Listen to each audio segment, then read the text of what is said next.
us, made us, saved us. Love so strong that the hard times praised us. From base life roots to the freeway nights, we turned small grooves into launchpad flights. Yeah, this the vibe that raised us, made us, saved us. Love so strong that the hard times praised us. From base life roots to the freeway nights, we turned small rooms into launchpad flights. Thing in the world. I mean, the ministry part of it that you're talking about, seeing, like, you looked at this picture and you said ministry. Right. No, well, and I watched the videos and stuff. I'm like, bro, this is a church service. Oh, mainly because, like, that's our connect. You know what I mean? Yeah. Like, that's our background.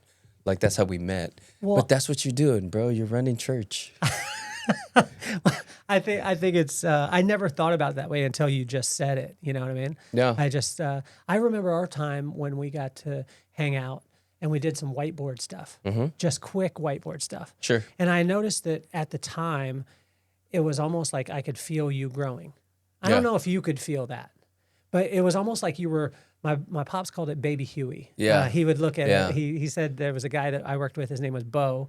And he said that Bo was Baby Huey. And I was like, what are you talking about? He said he's a gorilla in a diaper, like a really, really small diaper. Yeah. And once he takes the diaper off, then he's gonna go. Yeah. Right. Were you feeling that too when we first met? I mean, that was truly the season that I was in. Absolutely, though. Yeah. Like, I mean, I still think I'm in that season. It's like breakthrough.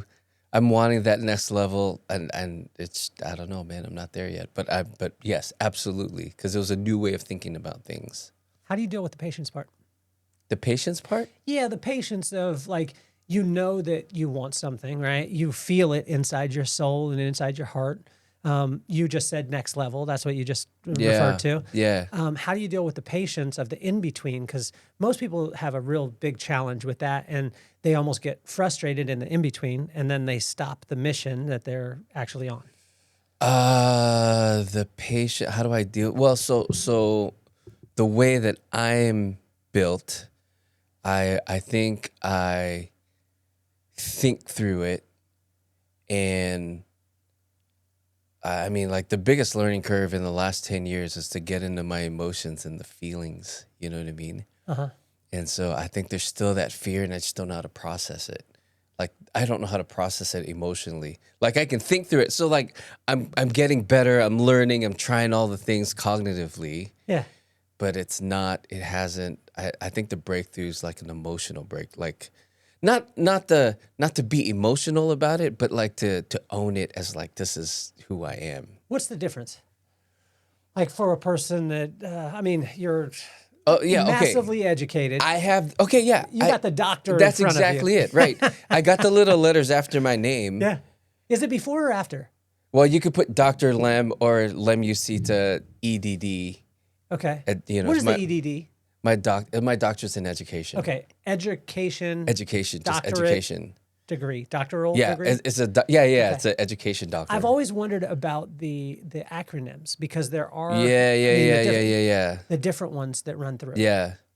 And so, mine is just a doctorate in education. And depending on what school you go to, like your dissertation, your final paper, like some are like, heavy research, and some aren't. And if you go to a school that's like the hard sciences, like, it's just a PhD that does research. And some schools, it's all original research, but you don't run a study. Like, yeah, whatever. Like, I just wanted the doctor in front of my name, so EDD is the one I chose. Not a PhD, not any of the other ones. Do you make your wife call you doctor? No. Are you kidding? No way. Well, okay, but that's the answer. I have those little letters after my name, but I don't live into that. Like, I don't use doctor. I feel weird when somebody calls me Dr. Lem. You know what I mean? Like, really? Like, you earned that. I did. Like I said, I earned it. Yeah. But I don't. You don't own it. I don't own it. Why do you think that is? I mean, lots of reasons. You know what I mean? Like, start with the first one. I grew up in an Asian household. Oh. You know what I mean? You don't brag about that stuff. You know what I mean? You downplay everything. Okay. You know what I mean? And, like, I grew up with a mom that was like, you're too prideful, you're too proud, you're too arrogant. You know what I mean? And so, like, you get those messages enough, you just start downplaying stuff. so much so that it becomes like that false humility. You know what I mean? Where you're just downplaying stuff, but you're thinking you're still better than that person. You know what I mean? Which is not a healthy space to be in. Well, but but who determines healthy and not healthy? Is it a subjective thing? Sure, it is subjective because like everybody's personality is different. Everybody's experience, their home life, their family system that they come through, everyone's different, right? And so like, but it's unhealthy for me because I know my thought process when I'm putting on that false humility. You know what I'm saying? It's not always that. Do you like it? I mean, do you like when you go into like, I call it killer mode, right? So there's a place where I remember, and I had this conversation with one of my friends, and he asked me a question, and I don't know why I blurted it out, but I said some stuff that was very egotistical. Yeah. Like ridiculously egotistical, but I knew it was true. Yep. And I almost felt bad for saying it. Yeah. And then I got over it really fast, but I warred, and I had this almost conversation in my head. Yeah. Back and forth. You shouldn't have said that, but you feel that. You shouldn't have said that, but it's true. See, yep. And you're going back and forth. That's it. How do you stop the wrestling match, or can you? No. I don't stop the wrestling match. Like, we tend to be, functional dualists, right?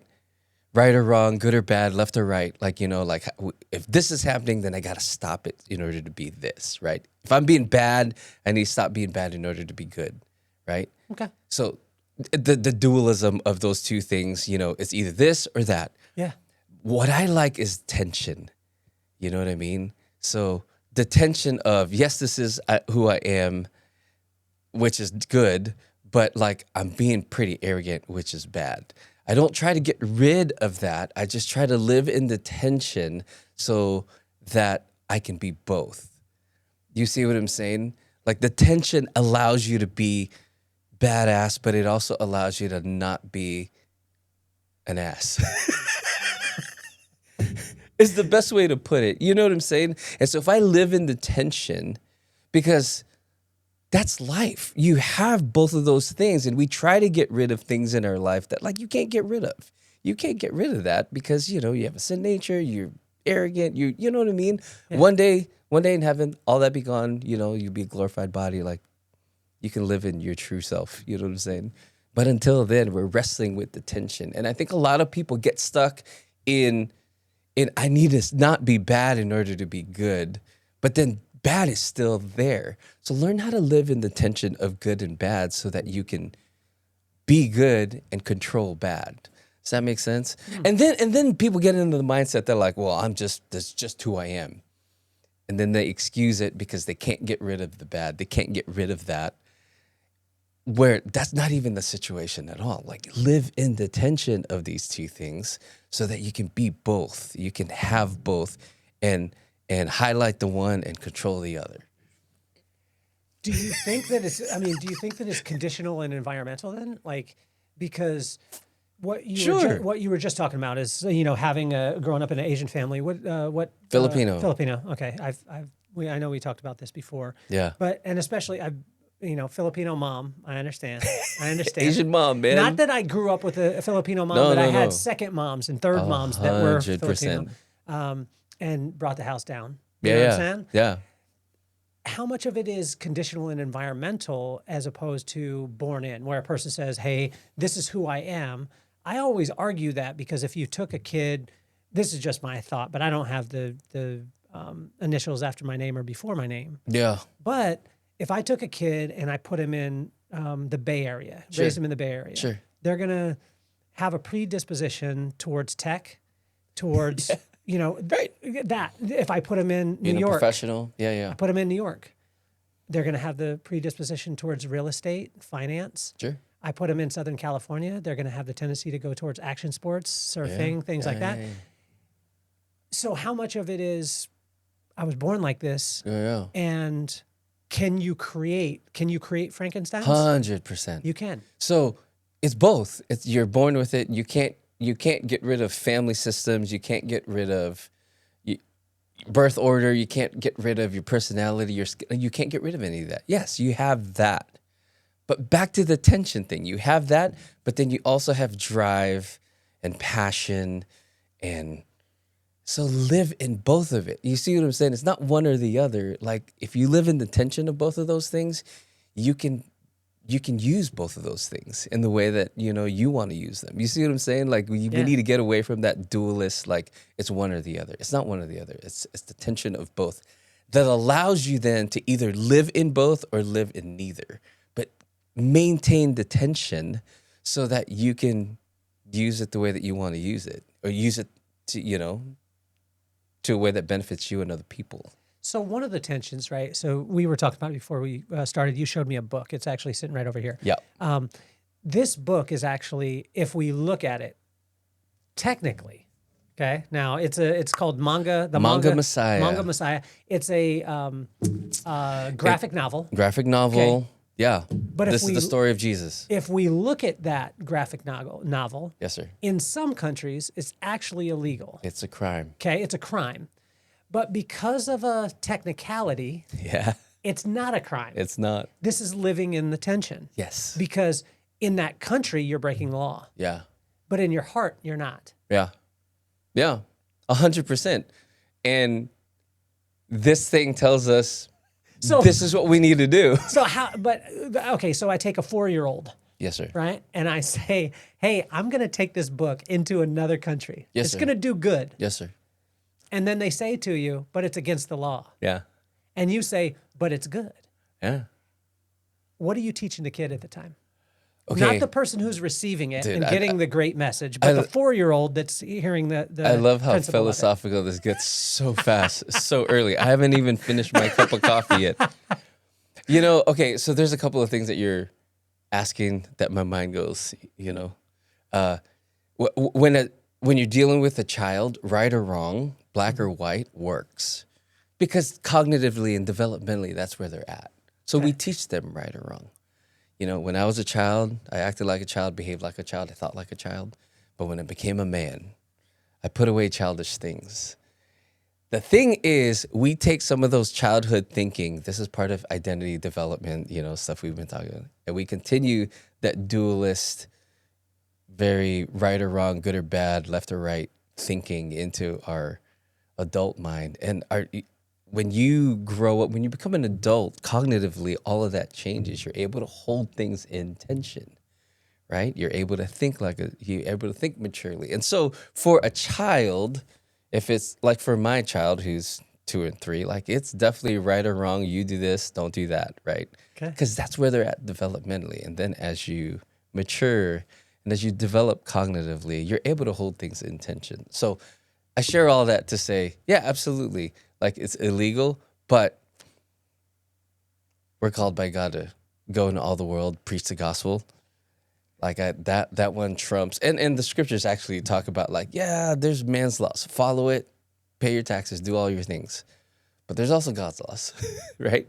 And God's commanded us to do these things. So in a good or bad, right or wrong world, it doesn't work. Okay. But as your thinking matures, as your cognitive development matures, you're able to then hold those things in tension and no, God's called us to do this. We're going to do this thing, even though it's wrong in other countries. But we're going to do it in a way that's safe. But so it's different for a 4-year-old. You know what I mean? For a 4-year-old, I'm like, yeah, right or wrong, 100%. And I'm not having that philosophical conversation with a 4-year-old really because they can't handle that. But what if they come to you at 4 years old and they ask, because it goes back to when you were talking about your mom, right? So Yes, sir. with your mom being a little stronger on you, stronger as far as discipline, things like that, don't show that pride. We carry that. Yeah. At what point do we shed what our parents said and only live in that, and we start to move in another place? Dude, I love it. This is human developmental psychology, which I love, and I studied a lot. So how long did you study it? Oh man, my doctoral program took a long time, a lot longer than it should have, because I was writing on something that no one, you need a dissertation committee.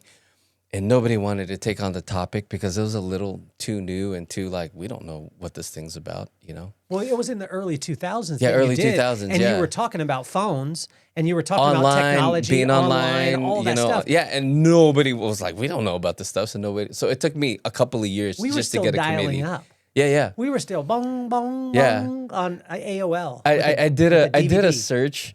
You know, I asked AI to like look at some stuff. He goes, "Hey, your research came out like I finished it in 2009.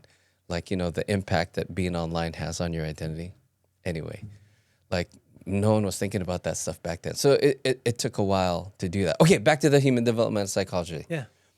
So, most of those were created 70 years ago, 50, 70 years ago, right? And you move through stages of development. You're a child, you're an adolescent, you become an adult. And then there are stages like Piaget, Erickson, look at all those developmental psychologists. There's stages of being a child to an adult. Okay. And so your question was, how do you get rid of that child thinking? You know what I mean? You don't get rid of that child thinking. It's always there. But as you grow in your development, as you move toward the stages of development, no matter what developmental psychology you're looking at, you might be here in your age, you know what I mean?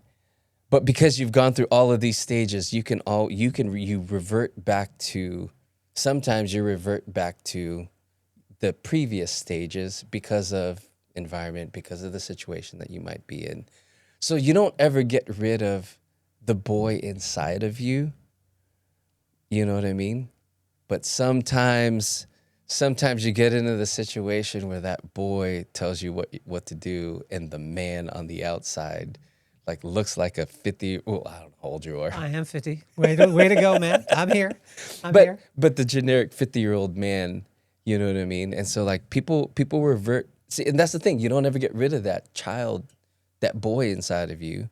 It's always there. You know what I mean? So that's why sometimes 50-year-old men can do childish things, because that boy is still in them, and that boy still needs what that boy didn't get when that man was a boy. Does it always come back to that? Because what I find is, like, I get a chance to sit down with some really, really cool people, and most people solve a challenge. Like I was just talking to Franklin Vanderbilt, right? So he solves a challenge Sure. of a rock star needing a drummer. Mm-hmm. Right? That's the challenge he solves. And now as he goes along, he just did his debut album. It's actually going to come out on the 22nd. And I think it's the 22nd.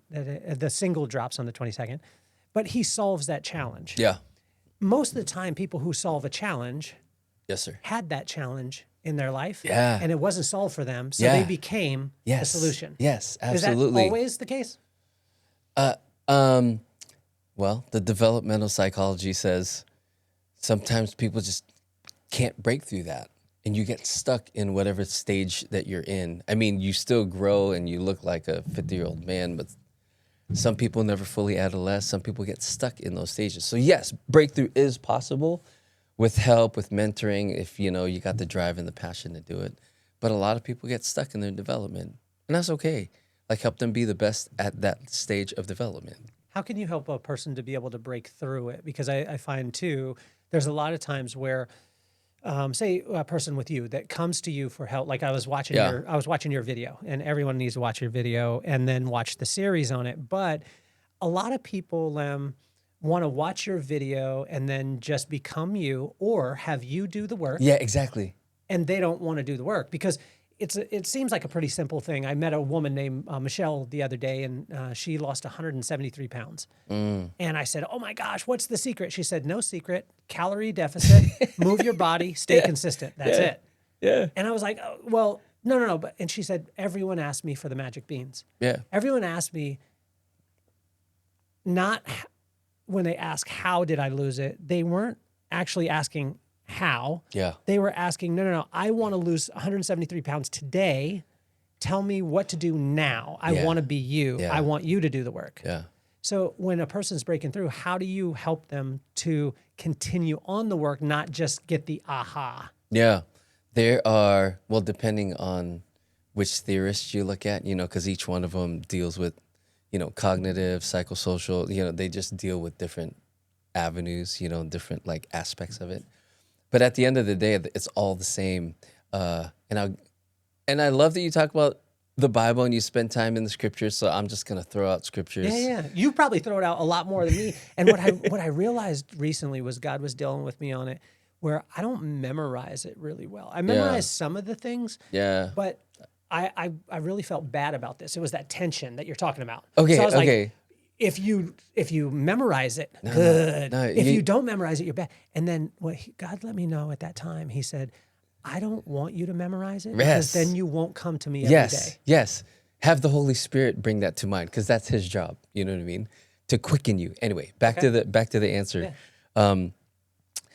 You were going to bring some scripture though. Yeah. Yeah. Suffering produces perseverance, perseverance, character, character, hope. That's what the Bible says. Oh. So take a look at any aspect of your life. If you're suffering,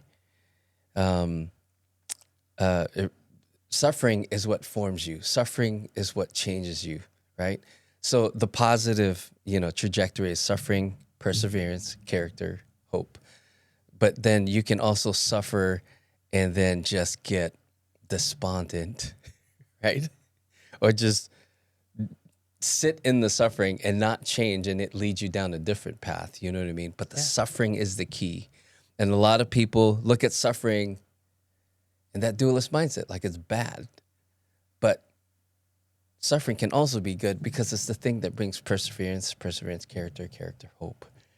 So like any situation that you're in, weight, changing your life, like the situation that I'm in, just trying to like break through to that next level. It's suffering. And in the suffering, that's where Jesus meets you. That's where God meets you, right? And the persevering produces character, hope. And so like, whatever the struggle might be. And again, like we talk about the struggle. And if you have that dualist mind of like, I can't, I just want the good stuff. And then you can't persevere through the good stuff. So then you feel like you're stuck. And so then your identity becomes, I can't, this is just who I am. You see what I'm saying? And then it just leads you down that road. When you get to hope, how do you consciously choose to go back into suffering? Because that will start the cycle again, because most of the time people get to hope. Yeah, that's the beauty of how we're created. You might suffer in one area, get that breakthrough in that area, and be fine in that area. But we got thousands of areas in our lives.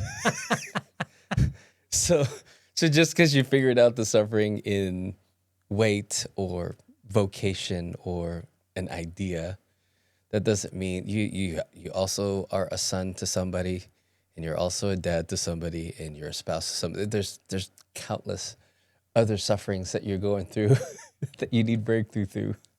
How do you help somebody with contentment? Because when you were talking about the online presence, most of the challenge that I see is the comparison. And that comparison, when a kid is online, whether it be a kid or a person, and I fall victim to this. Yeah. It messes with your contentment. It Sure. The comparison creates that, right? And then we start to go from insecurity to pride and then to ego. And once ego gets involved, those three, when they show up to your party, it's a real tough time, is what I found. It really is a tough time. And they hang out together all the time. My research revolves kind of around that. And I was telling you earlier, I figured out a map, of trying to, of working through the identity status that a person might be in. Uh-huh. And then when you figure out what identity status they're in, then you can help them break through. You know what I mean? So can I take a moment to explain of course. the map? With the map, like with the type of person it is, did you kind of break it down into almost buckets? Like, hey, if you have okay. I use Erik Erikson's ideas. Okay. And then his name is Erik Erikson. Erik Erikson. Well, I wonder what kind of challenges he had in his life because he had the same studied, name. He was studied, Erik's son. Yeah, Erik's son. Yeah. Is his dad named Erik too? I have no idea. We should look it up. But it's his last name, Erik. Hold on, let's check and see with this. What's Erik Erikson's dad? Erik. Is it Erik with a K? Erik. Yeah, and then Erikson. I bet you he made that name up. there's no way that came from. There's no way. I don't know. Dad's name. I've never looked it up. Okay, so we want to find, and then I bet you he changed his name. That's a very unified Danish thought name. Erickson. No. Eric Erickson, known as biological. No.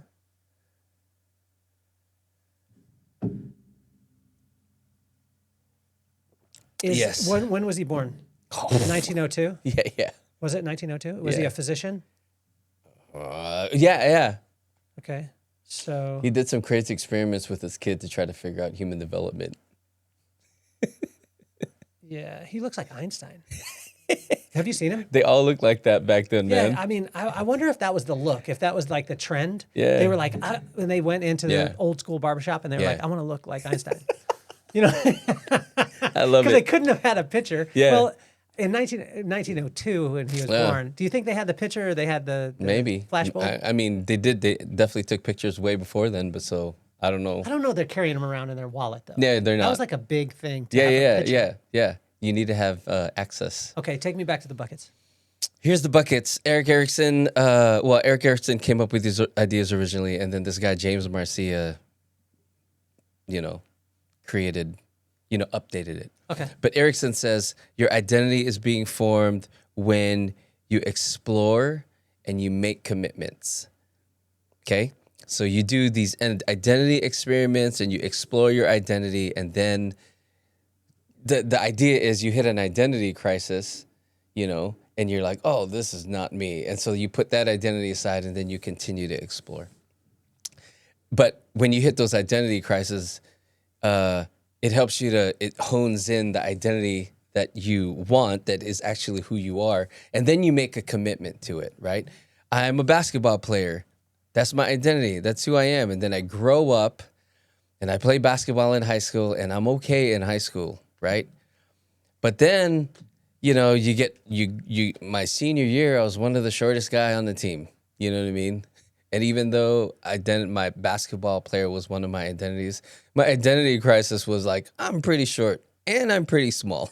I get banged around, at the bottom of the key, man. Like I just get pushed around because I'm way too small. I need to stay on the outside.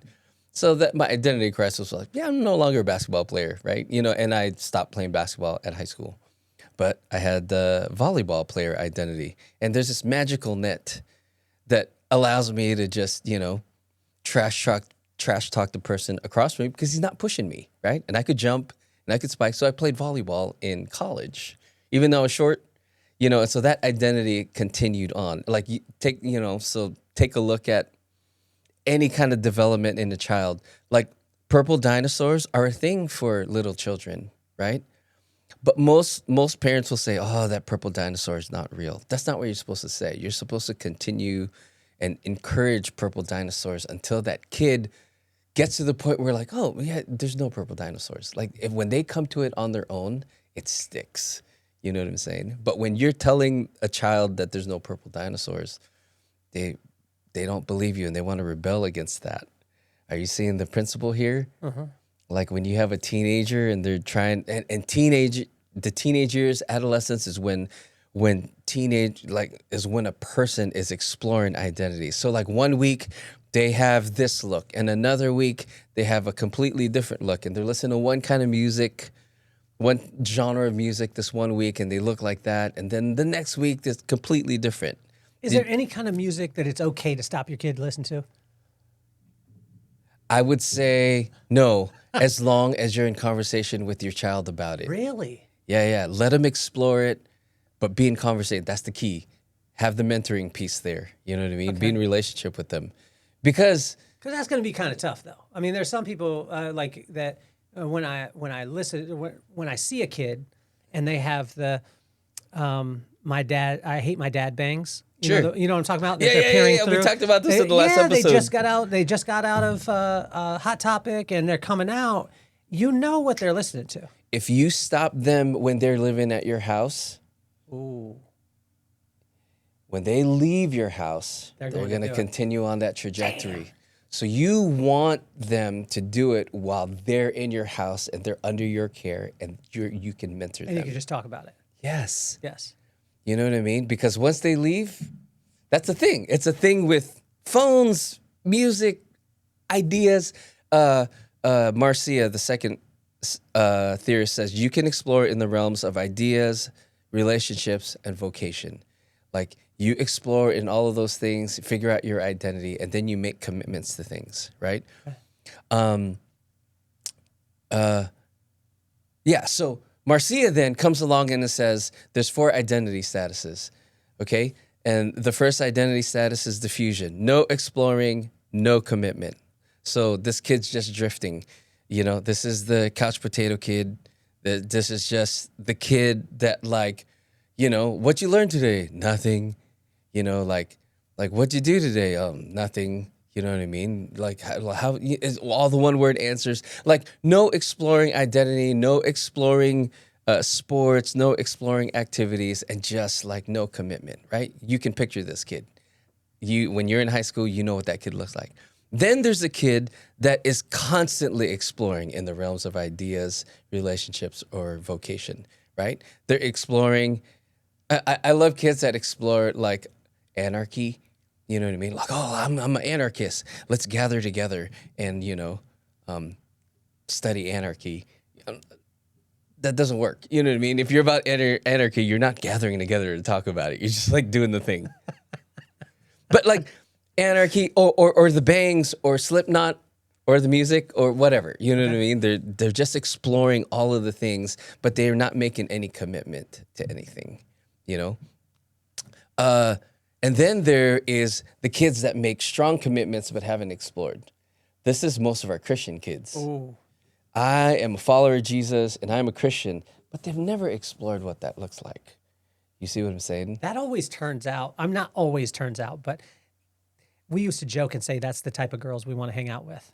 Yes. In high school. When in high school, we wanted to hang out with those kids because they were so heavily committed, but they hadn't explored. In high school. And then they went nuts. And then exactly, right? Because they leave church and they leave the home and all of a sudden they have the freedom or the environment safe enough to explore. And so one of the things that I say in my research is create that environment in your youth ministries, create that environment in your home, and have them do that under your care and mentoring. Because once they leave your home, you know, because you've stopped them from doing that, and then they go crazy.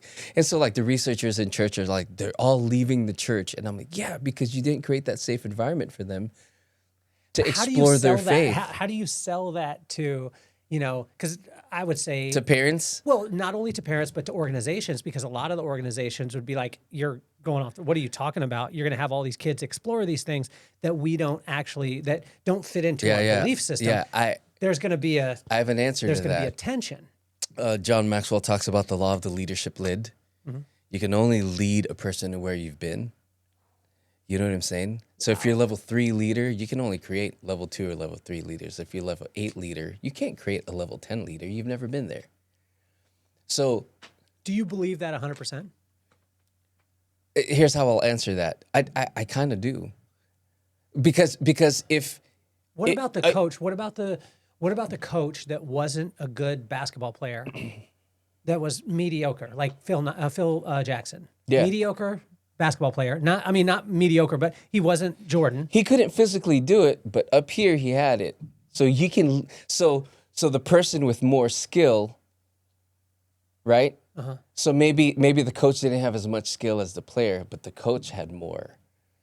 And so he's able to bring that player to a higher level up here with that higher level of ability that he didn't have and make them a better player. So, but can I just finish the youth pastor thing? Course. So when we have youth pastors and parents that don't have that developed sense of identity, they can't lead their kids to that. You know what I mean? They can't create that environment because they haven't done their work to do that. Look, can I just finish the statuses? Yeah. Go. Then there is that child that has explored his identity and then has made commitments to identity, and that's identity achievement. So no exploration, identity diffusion. All exploration, identity moratorium is what it's called. all commitment, no exploration is identity foreclosure, and then exploration and commitment is identity achievement. Now, I'm gonna here, and that's the map. Yeah. Okay. And as I was processing this last night, one of the things that I hear you talk about a lot, and we'll get to the end of this podcast, and you'll have us give wisdom, to Maddox and McKenna. Like that's always going to be a deal. But legacy is a big deal for you. Leaving your legacy, like the stuff you've created, a bunch of stuff, and I think a lot of parents, especially in this area of the world, right, North County Beach Town. Can you explain the environment? Because most people don't understand the environment unless they've come to the environment. So of what you're speaking of. North County, we're in a beach town. So Encinitas, Solana Beach, Carlsbad, this is where we live. Lots of families with legacy, lots of wealthy families, very affluent area, right? And I did youth ministry. Well, I didn't do youth ministry here. I built a college at a church here, but I talked to a lot of parents. And a lot of parents, you tell me if I'm wrong, a lot of parents have worked really hard to build a legacy, to build a business, to build all kinds of things. Carlsbad is a hard place for a teenager to grow up, okay? And I think there's a lot of parents here that are like, man, I've built this thing and my kid's not ready. I can't hand this thing over to my child because they're not ready. Okay? Have you had these conversations with parents? Yes. Okay, let me give you the map. Okay, are you ready for this? So there's that kid that hasn't explored and hasn't made any commitments. They're drifting. They're definitely not ready for legacy, right? You can't give them your business. You can't give them the things that you've worked hard for because they're just not ready for it. And that's okay, right? Then there is the kid that has made strong commitments to their Carlsbad identity. They got the look, they drink the right water, they drive the right car. You know what I mean? They're in on their family business, but they haven't explored their identity, right? And so they've made this is the Christian kid, right? That made strong commitments to this Carlsbad identity, but they haven't gone through the fire to like forge this identity. And a parent looks at that and like, oh, this is a good kid, right? Because they're about my values, they're about my business, they're about me. So this is a good kid, but it's a dangerous kid because this kid's not forged. This kid hasn't explored the things. Okay? That's the foreclosure. And then there's a kid that's exploring like crazy, but hasn't made the commitments, right? They're exploring music, they're out there, they're doing all the things. They're hard to control because they are exploring. But they haven't made the commitment to this Carlsbad look or your business or your values. And so you look at that kid and you're like, oh, that kid's hard to control. This kid is out of control. Like that kid, like I'm definitely not giving that kid my legacy. You know that kid, you know that family, right? Right? So in the foreclosure, all commitment, you like that kid because he looks like you and he's got your values.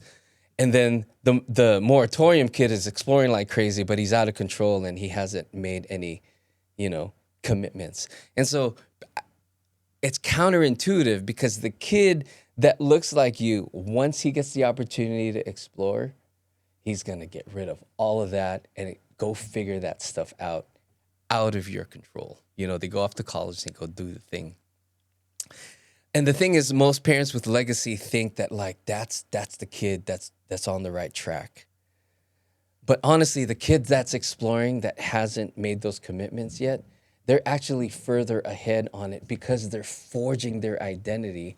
I can encourage commitment. I can be in it with them, because eventually once they hit all of those identity crises, they're gonna figure out their values, and that is the kid that's gonna get to identity achievement quicker than that other kid.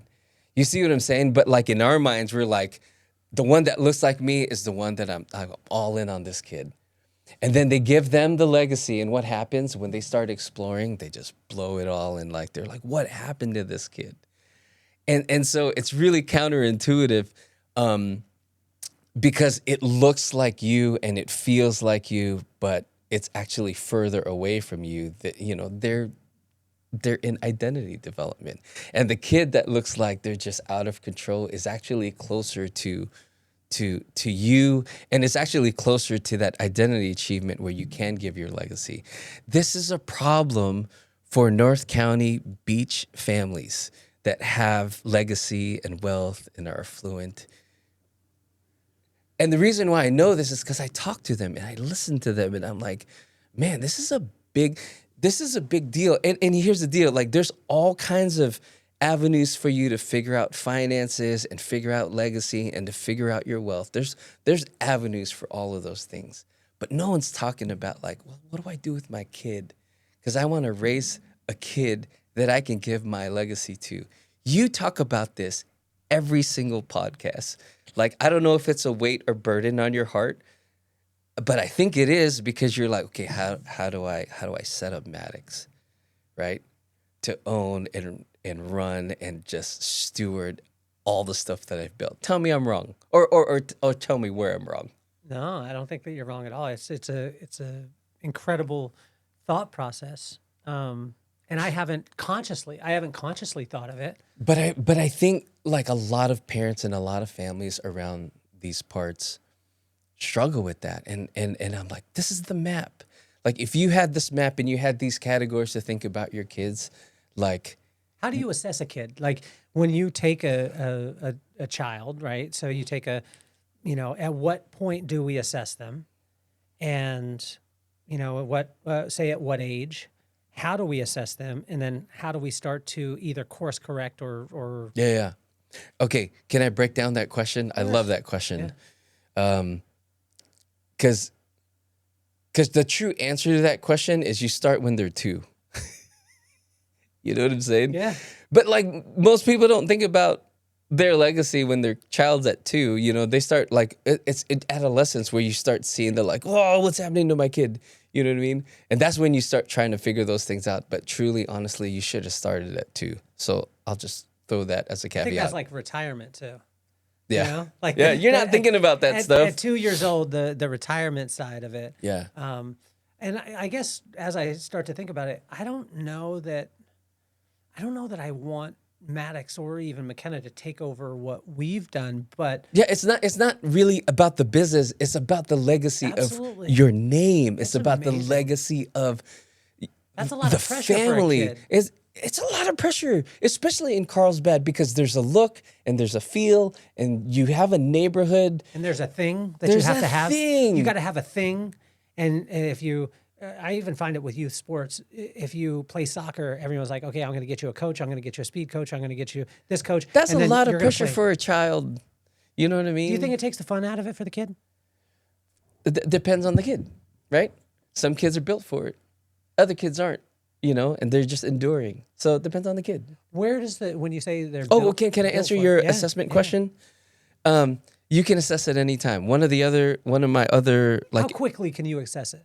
Can you assess it when you and your wife are with your little one? She's 2 or 3? 2, Okay. Zeal, Zeal. That's a cool name. bro. It's a hell of a name. Great energy for a thing. We want him to grow up with zeal for God and His Word. So zeal. Okay. So you're with Zeal. You're in Target. You and your wife are doing your thing. You got to do some shopping, whatever it is. You got Zeal with you. He's acting right because, he's got his dad. He's already assessed his child and he's doing the right thing. You see another family. How quick can you walk through an aisle and see a kid and assess? Oh yeah, you can? wear it. You wear your identity. You really do. What do you see? But you need the psychological. You need the Lem goggles. Yeah, well, you need the human developmental psychology to see that. And that's not how I walk around. You know what I'm but saying? I mean, but But it's you one of can those can things- see it because people wear it. It's like my buddy, my buddy who is a drummer that I was talking about, Yeah, Frank. yeah. If he goes to a concert, it's not like he can just enjoy the concert. He's looking at the drum. He's Yeah. looking at the drummer and seeing. Sure. He's also been on stage, been playing, and knows where the lighting is happening. Sure, He knows. Sure. when you're walking through with a Lem lens, that would actually be a good product for you. I always you should just have like that. You know, the Apple goggles, they didn't work out. You should just get with them and make the Lem lens. Oh man. And the Lem lens, you could just put it on as a parent and see the dumb things that you're creating in your child. No, but the map that I just gave you that I explained to you is like that's it. It's there. You can back to my like one of the enduring point. Yeah. It's never too late. You know what I'm saying? It's never too late. I think people can change. People can like change. The proverb of like, when's the best time to plant a tree 20 years ago? When's 100%. The next best time today? Right now. Yeah.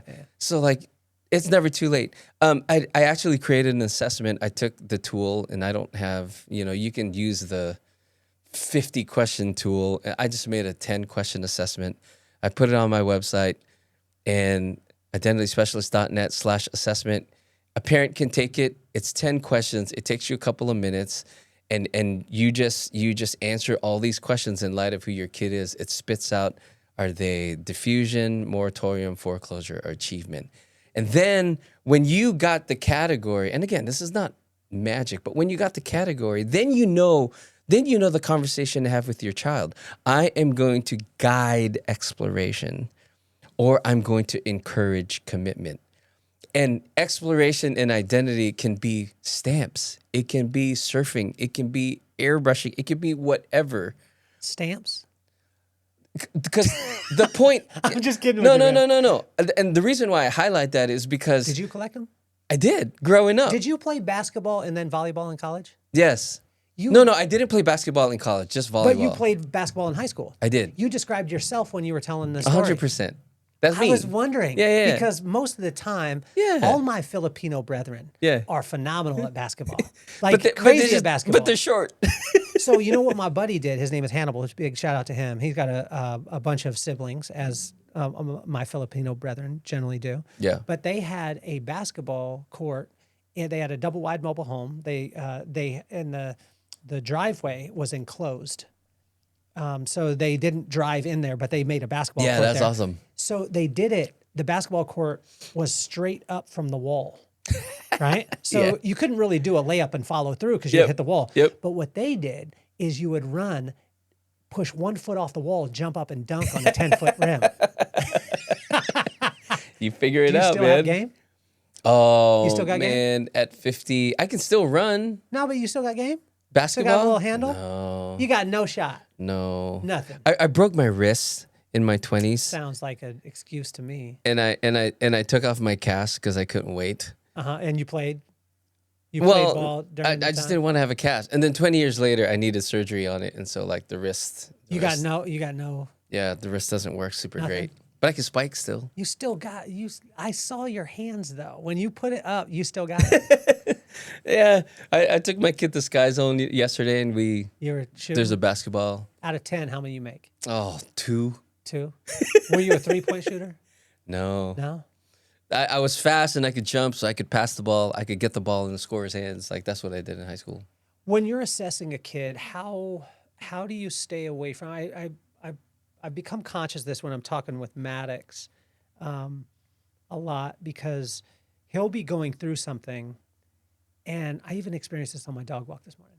Let's go. So I'm walking, and my dog was a little shy. Ziggy was a little not shy, but kind of standoffish with another dog that he plays with all the time. Mm-hmm. And the owner said, "Well, what happened? Like, why is he shy from?" I can't remember the dog's name. It's a boxer.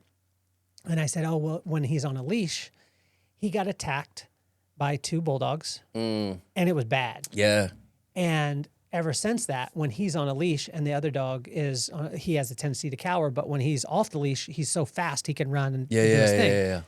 And so it was one of those things where when I said that to her, she then almost I think it's more to make me feel okay in telling her the story.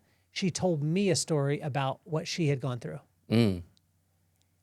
And the reason why I say that is because a lot of times when I'll talk with Maddox and he'll tell me of a challenge, I'll instantly go into something that I experience, and then I watch him and he turns off when I do that. Okay. He completely shuts down. Okay.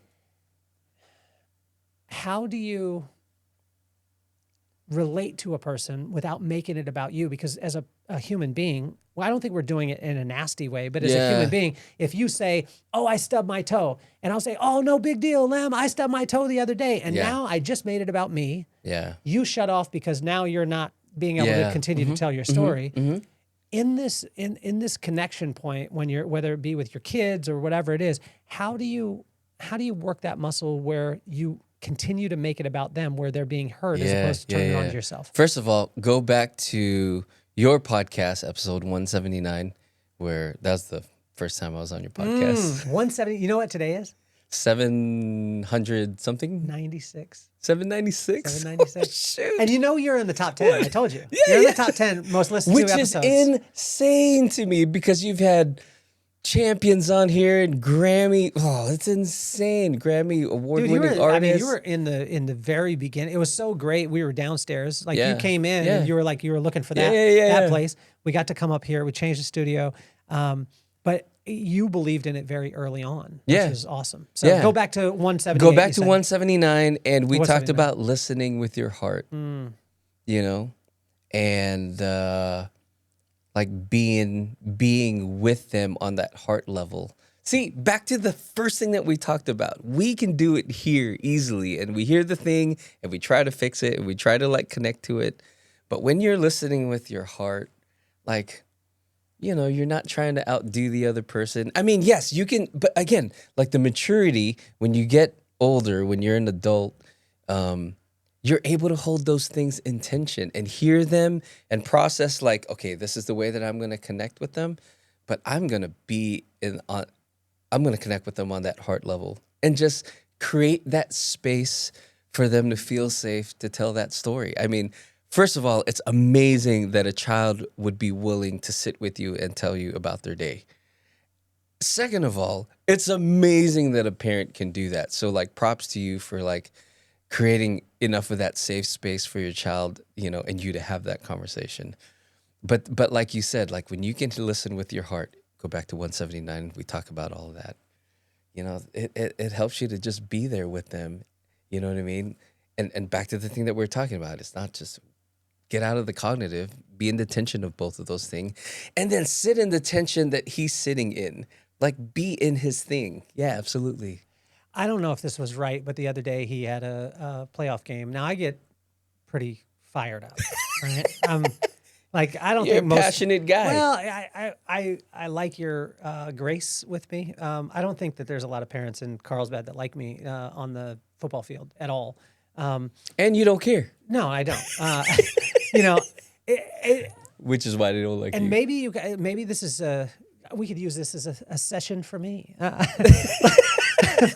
But I have this weird tension, right? And so you were talking about living in the tension. I have this weird tension of like, I just want to have my son play or my daughter perform or whatever it is, and I want to, I want them to enjoy it. Yes. Okay. Then there's this other side that my daughter had the comment to me the other day. She came in and she said, "Dad, I don't want to be good anymore." And I was like, "Whoa!" And I just listened. I was like, "There's got to be something coming." I was thinking, "Oh my gosh, she's just given up." And what followed after a pause was probably one of the I didn't want to react again, but she said, That's good. "I don't want to be good anymore." And I was like, "Okay." And then she paused and she's like, "I want to be the best." Yes. I wanted to drop the F-bomb. I was like, "Yes, let's go, girl." Like, Yeah. And then I sat in, and that night she went on stage, and I never saw her perform the way that she performed. There's, again, the tension for me of go and play and have a good time. Yes, sir. But then there's the opposite, so the other side that, and my brother's big on this. He said, I asked him about a piece of advice for Maddox and McKenna, and he said, beat everyone. And I was like, wait. But that's what he said to his kids every time they left the house, like, be okay to be a killer. Yeah. Like, be okay to be an alpha and walk into that. How do you reconcile it? So for me, like, say the other night, hypothetically, he had a game, Maddox. it was a tight game right towards the end. We have 30 seconds left. We have 2 plays. We're on offense. The adult coach on the other side, we all know the rules. All of us know the rules. He subs a kid in on the last play, which we all know is not okay. Yeah. I lose my mind. Yeah. Not because I want to win, but because how, as an adult male, are you going to try? Yeah. Even try. Yeah. Like, who raised you? Yeah. Yeah. Is it okay to sit in that tension? Is it okay to go to one extreme? I went to an extreme. I lost my mind. See, okay, back to the tension. Let me give you another feature of the tension. When you live in the tension, it allows you to be both. So if you're in that dualist, right or wrong, good or bad, left or right, like in your mind, you can't reconcile that because like, you know, like even just the way that you frame that question, is it okay? If you're in the tension, 100%, it's okay because you have created the space for you to be this or that. You haven't created this like, well, I need to get rid of that. You know what I mean? So yes, it's okay because you're living in the tension. Living in the tension allows you to be both of those things. And another piece to it is you're modeling for your child. Which it probably wasn't a good model. No. Okay, see, right or wrong, good or bad. Help me, You're Doc. modeling for your child one of your values. To live authentically, to be raw and real, to not care what anybody else thinks. Like, and sometimes that's what it looks like. And you model for them strength of character, you model for them authenticity and real. And it goes against the grain of what a Carlsbad family or a Carlsbad dad should look like. You know what I mean? It you know what I'm saying? Like, you got to have it put all together around here. And like, I think you have it all put together, but then you're taking it a step further and modeling it for Maddox. Like, be real. Like, be real and be honest, and it's okay because I live in the tension of both of those things, and I'm great. I deal with it sometimes because, you know, people will, I mean, you see a lot of the podcasts, like we have 3 different shows, right? And I don't know if you've seen these, all 3 different shows, but one is Inchstones, which is the Proverbs, right? And so we talk about the word. Yes. So if somebody, and I've had this happen, if somebody experiences that, then they'll be like, oh, but so why are you saying this if you said this? And I'm like, I didn't know that I was living in the tension, but but now you know where that person is. That person is living in dualism. It's right or wrong, good or bad. And that's okay. Yeah. That's okay. Because they haven't developed, they haven't moved their cognitive, and they haven't matured in their thinking yet. You which are spiritual, restore such an one in the spirit of meekness, right? The older brother, if you're the older brother and you figured out that tension and your younger brother, your weaker brother is still thinking in terms of right or wrong, good or bad, left and right, like, it's not necessarily your responsibility to fix that or make them better. Like, they're going to be where they're at, but you need to be the older brother. You need to be the mature one. You which are spiritual, restore such a one in the spirit of meekness. Like, you know, like, good for you. Yeah. You know what I mean? Well, I validate that, and I validate your experience, and I encourage you in this way. But in the back of your mind, you know, like, it's not attention. It's not. It reconciles for me because, like, I live in the tension of being both. That's what I love about your different shows. Like, you're talking about scripture. You're talking about one of the things that I said in our last podcast is you're aggressively positive, and I love it. I have people, but you're also aggressively like who you are, you know what I mean? I have people, it's wild because I had a person the other day say to me, you know, I asked them how they were doing, and whenever they ask me how I'm doing, I always say, you know, incredible or wonderful or unbelievable. In my because head, you are. Because it's true. It's true. Like, because there's a lot of unbelievable crap that's happening. Yes. Right? Yes. But I'm choosing. Yes. But so I have the 3 different shows. The 1 is the Inchstones. Number 2 is the interviews to make heroes human. Yep. And number 3, have you seen number 3? No, I I don't go know. live and I call my Oh, friends yes, randomly. yes. I have Dude, seen that. And they don't know that they're on. They have no idea. And I love, Hey, you did that to me once on. Do you use Instagram as well Yeah. for it? Yeah, you did that to me once on Instagram. I hadn't done my hair yet, and I was not about to get on your show, having not combed my hair. well, what I found at first, and this was a freeing thing, is at first everyone was like, okay, if you have a niche, you have to stay on the niche and you can only talk about the niche. And then I did Proverbs, and it was just an idea a guy had. Yeah. I did an interview. He said, what is your morning routine? But he was one of those, Trying to figure out the formula. yes, those guys. You know what I'm talking about? Yeah. Like, oh, well, do you cold plunge and then you sauna and then you do this and then everything in your life is going to work? Nah. And I was like, I was resistant to the routine. And then he asked me the routine. I told him, and he's like, why don't you do a podcast that way? And so I started in on it. Yeah. But then what I found was, again, I think that there was a lot of people that almost put me into that thing Yeah. and said, if you step out of that thing, well, then I went on, it was the football field thing again. Yeah. So we're on the football field and we're getting trounced by this team, probably by 50 points. Yeah. The other coach, 50, and maybe there's 30 seconds left. Yeah. Son drops back, throws an interception. I mean, it was just that kind of game. Sure. My son throws an interception, they catch it. They run it back to score again. There's 15 seconds left. Yeah. That coach calls timeout so he can run a 2-point conversion and score again. Yeah. That tells you everything about him. And I lost my mind. Yeah. But I happened to have on a Forrest Frank shirt that day. Sure. You know what it said? Yeah. No, I don't. It said Son of God. Oh, yeah. And it said Son of God big on the back. Mm-hmm. And as I'm reading the riot act to this dude, like, are you kidding? Are you joking me that this would happen? Yeah. This mom on the sideline Yeah. says, oh, great representation of you're wearing the right shirt. Yeah. And what I wanted to say, it's probably something I should. I didn't say it. But you didn't say it I didn't because say it. you live in the tension. You can do both.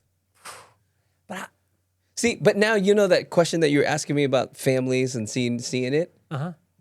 Now that you have the categories, now that you have the Wow. map, you can see it. Can you get a Lem lens then? Can you get the Google Glass? Like It's not a Lem lens. You know, God's created all things, and because of Him, He all things. what if you had It's all His 4 process. categories on your Meta glasses, and you could just click it and be like, give me a Lem assessment on this person right now? Or just have the categories in the back of your mind so that when you see it. You're gonna have to train on these, though. But as a yeah, parent. you're gonna have to train on this, but it allows you then to be gracious to other people because you have that lens. Okay. Because you have these categories now, like that lady that's like what you could have said whatever you wanted to say. I would have heard her though. I know. But because you have these categories and you're understanding her mind is just left and right or wrong, good or bad. Yeah. You can have grace for that person now. I'm like, oh, weaker brother. This is what the scriptures say. Uh-huh. I'm going to be the older brother in this situation, and I'm going to show you mercy. I'm going to be meek about this, because strength isn't showing your power. Strength is knowing that you have the power, my friend. You know what I'm saying? And then holding back. Do you get to a point though where you're like, because that's absolutely, Lem, the 100% right thing to do. Yeah.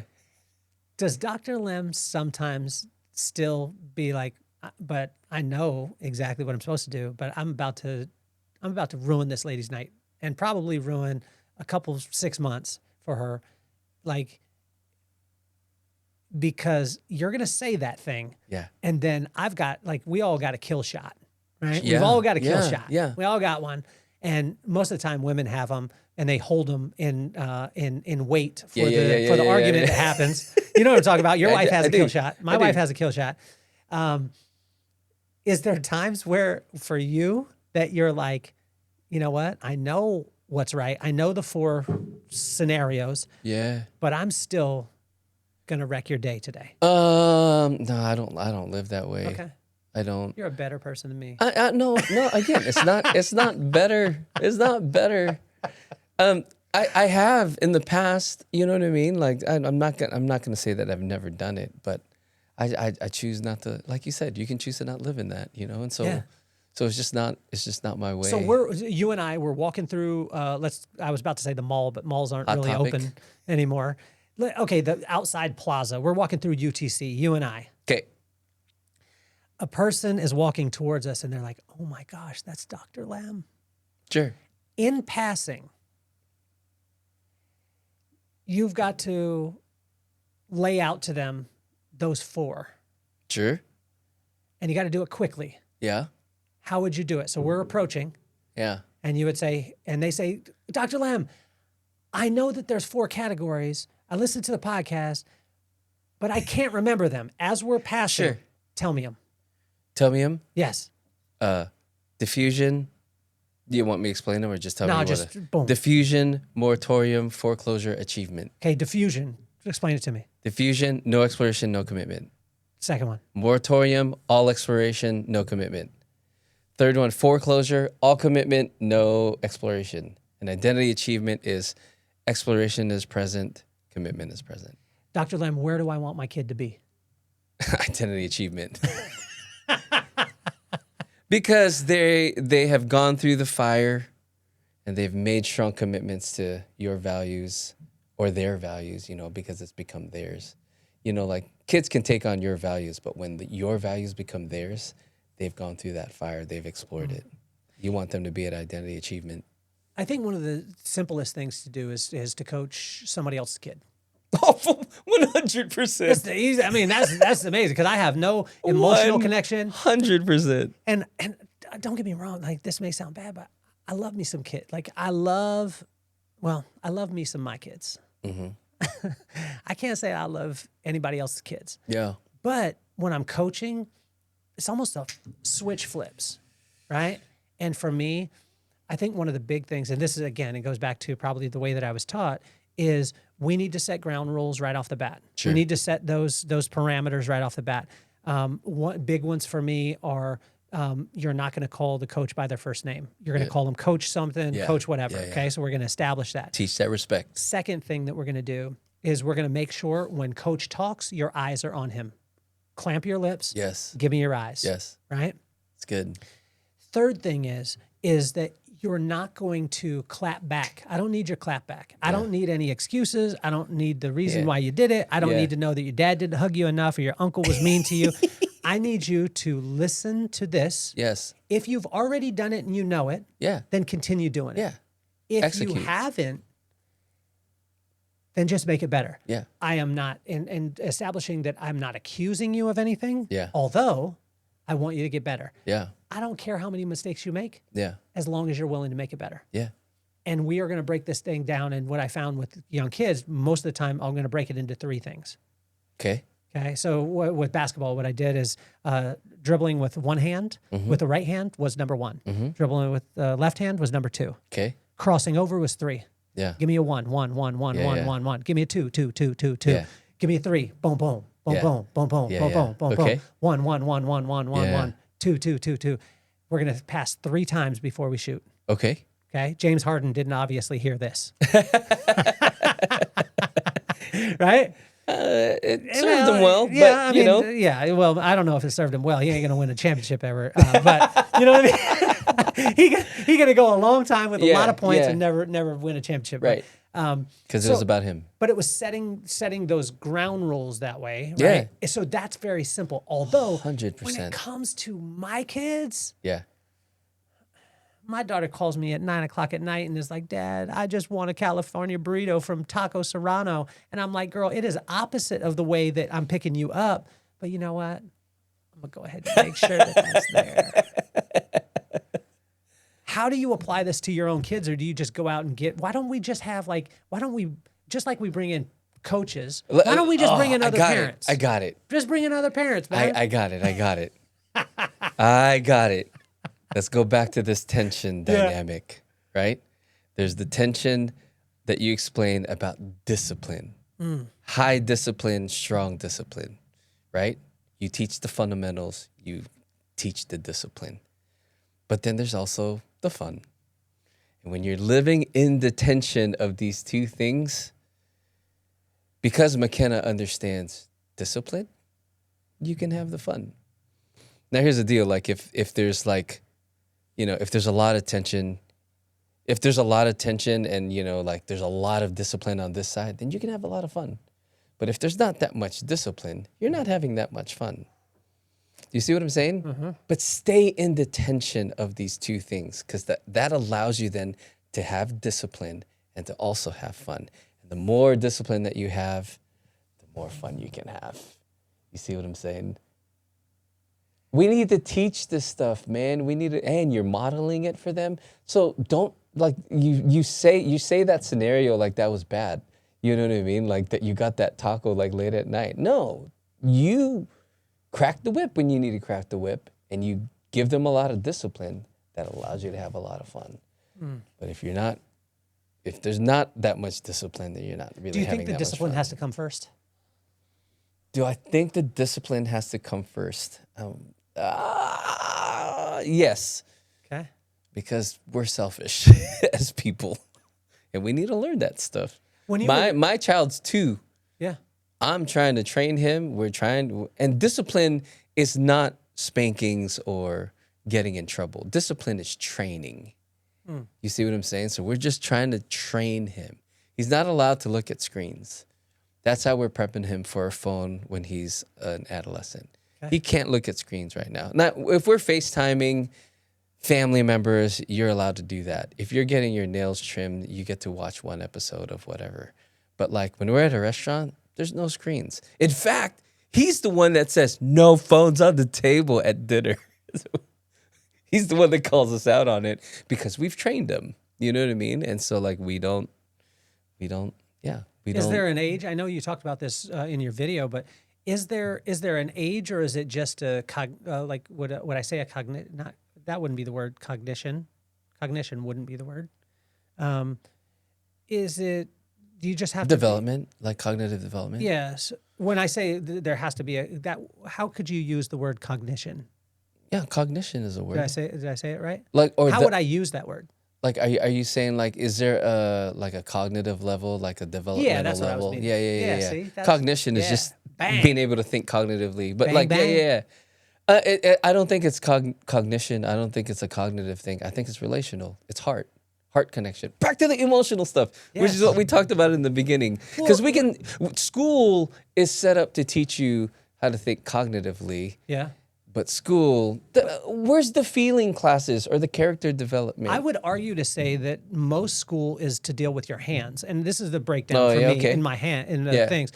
There's hands, head, heart. Yeah. But most of the time we work with it in that realm. Yeah. We go in that order. Yeah. Hands, tell me what to do. That'll help me to shape how I think. Yeah. And that will hopefully get to my heart. But I think we have it all backwards. Yeah. If you start from the heart, it develops your head, and that will produce your hands. Yes. That's when the gloves come off. That's when the mufflers come off. That's when people are like, oh man, I can't believe it. Everything you do seems to work, or you seem to have a golden horseshoe or whatever it is. Yeah. No. Yeah. Heart, head, hands. Yeah. Develop that relationship. Or does that No, I love it. Because so much of education and it's thinking, right? Mm-hmm. And like you said, hands, being able to do the thing, but you definitely need all 3. How do you teach an emotional class then? Because I think a lot of kids, you don't teach it cognitively.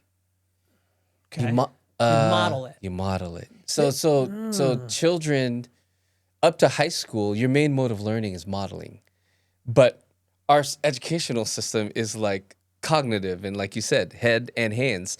But how can a teacher model it? Through their words, through their actions, through their kindness. I thought of modeling, which was really cool. I can't remember her name, but it was Maddox's kindergarten teacher. I was in and I was volunteering. I loved to volunteer when he was in kindergarten.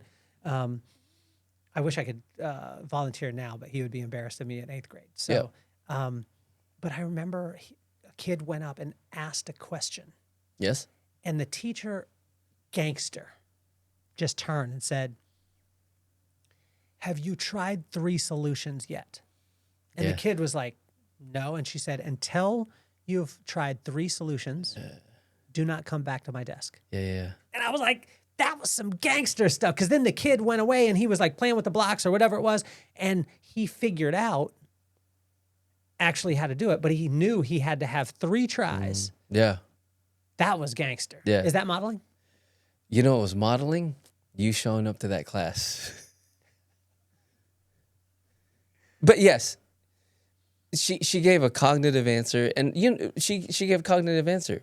Figure out 3 solutions. The emotional modeling was you showing up to that class. You know what I mean? You showing up and kids seeing, whoa, Maddox's dad is here. First of all, it's amazing that he's got the time off to be able to do this. So, but more importantly, he cares about his kid enough to be involved even in school. That was the modeling. That's the emotional modeling. So what about like, okay, so I'm looking at that. So the emotional modeling part, but I look at, say, our generation. So you're early Gen 50s. X. You're early 50s. Yes, Right? 53. Okay, 53. Just turned 53 last did. Saturday. Happy birthday. Thank you. What day was last Saturday? 9th. The 9th. So mine's the 23rd. Hey, let's So go. 51, going to be 51. Our parents didn't model that because they couldn't, not because they didn't want to, but they were working their butts off. And if it would have been expected for our parents to pick us up from school every single day, Yeah. that we would have been very disappointed if that would have been the expectation. Yeah.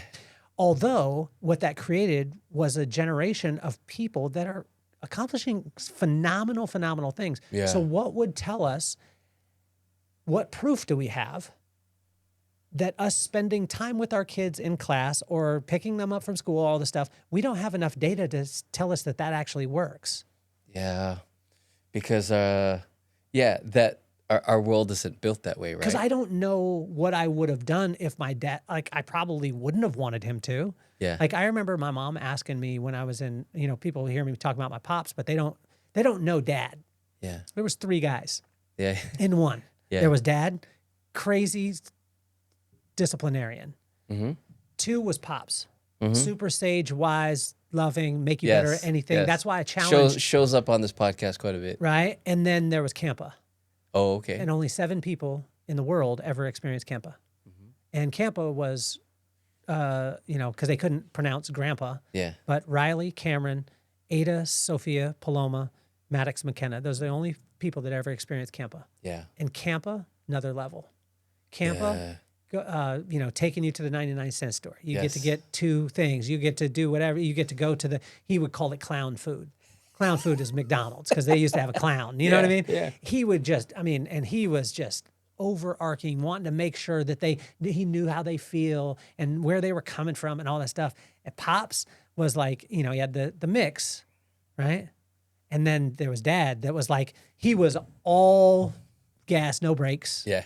Pops had gas and brakes, and Campa had no brakes and all gas. Yeah. Or all brakes, Yeah. all brakes as far as discipline. Yeah. So I don't even know where I was going with it. Where was I going with it? Don't know. I don't know where I was going with it either. I was talking about my pop.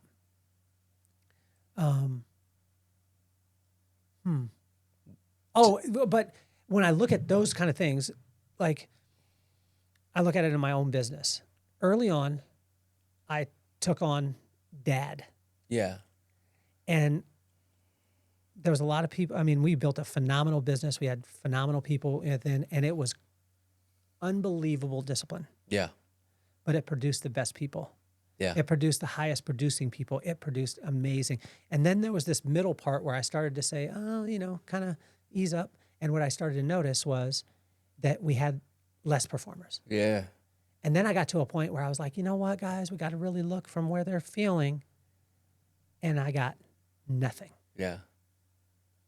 Yeah. So looking at social proof for me, Sure. but I almost, like when you were talking about the tension, there's times where I wrestle with that guy that was the crazy disciplinarian. Like, because I was in an industry that literally, Lem, what I told him, and my wife laughs at me on this, is I brought the first 3 employees to our first location. Okay. And they saw it, and I said, hey, guys, I want to get you together because we're talking about the interior decorating, all the stuff, and you're going to have some choices. And they're like, oh, man. And I said, the first thing is going to be the floors. And because they had some questions because it was a vanilla shell and it was concrete floors. Yeah. And I said, I'm going to bring you together. Then I said, I'm going to give you some choice. They said, oh, cool. I said, first of all, you're going to choose the floors. I said, oh, man, cool. I said, okay, the first choice is concrete. And then I just walked away. And all of them were like, wait, what's the other choice? I said, unemployment line.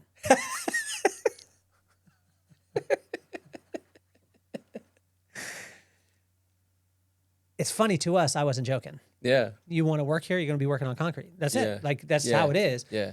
That produced a kid that was, I mean, I tell you, I've never seen such focused kids and Yeah. with a Discipline. result. Yeah. So how do we know if the emotional connection with the kid is actually going to produce something phenomenal when we look at a Gen X or we look at, even our parents before, maybe they weren't hugging us as Sure. much, but there was this unbelievable work ethic. There were phenomenal companies that were built. There were phenomenal things that were happening. That's I guess the I use the generational research and the generational language. Like, I like it, but like, I always come back to human development, Oh, okay. which never changes. It doesn't matter what environment, it doesn't matter what's happening in the world.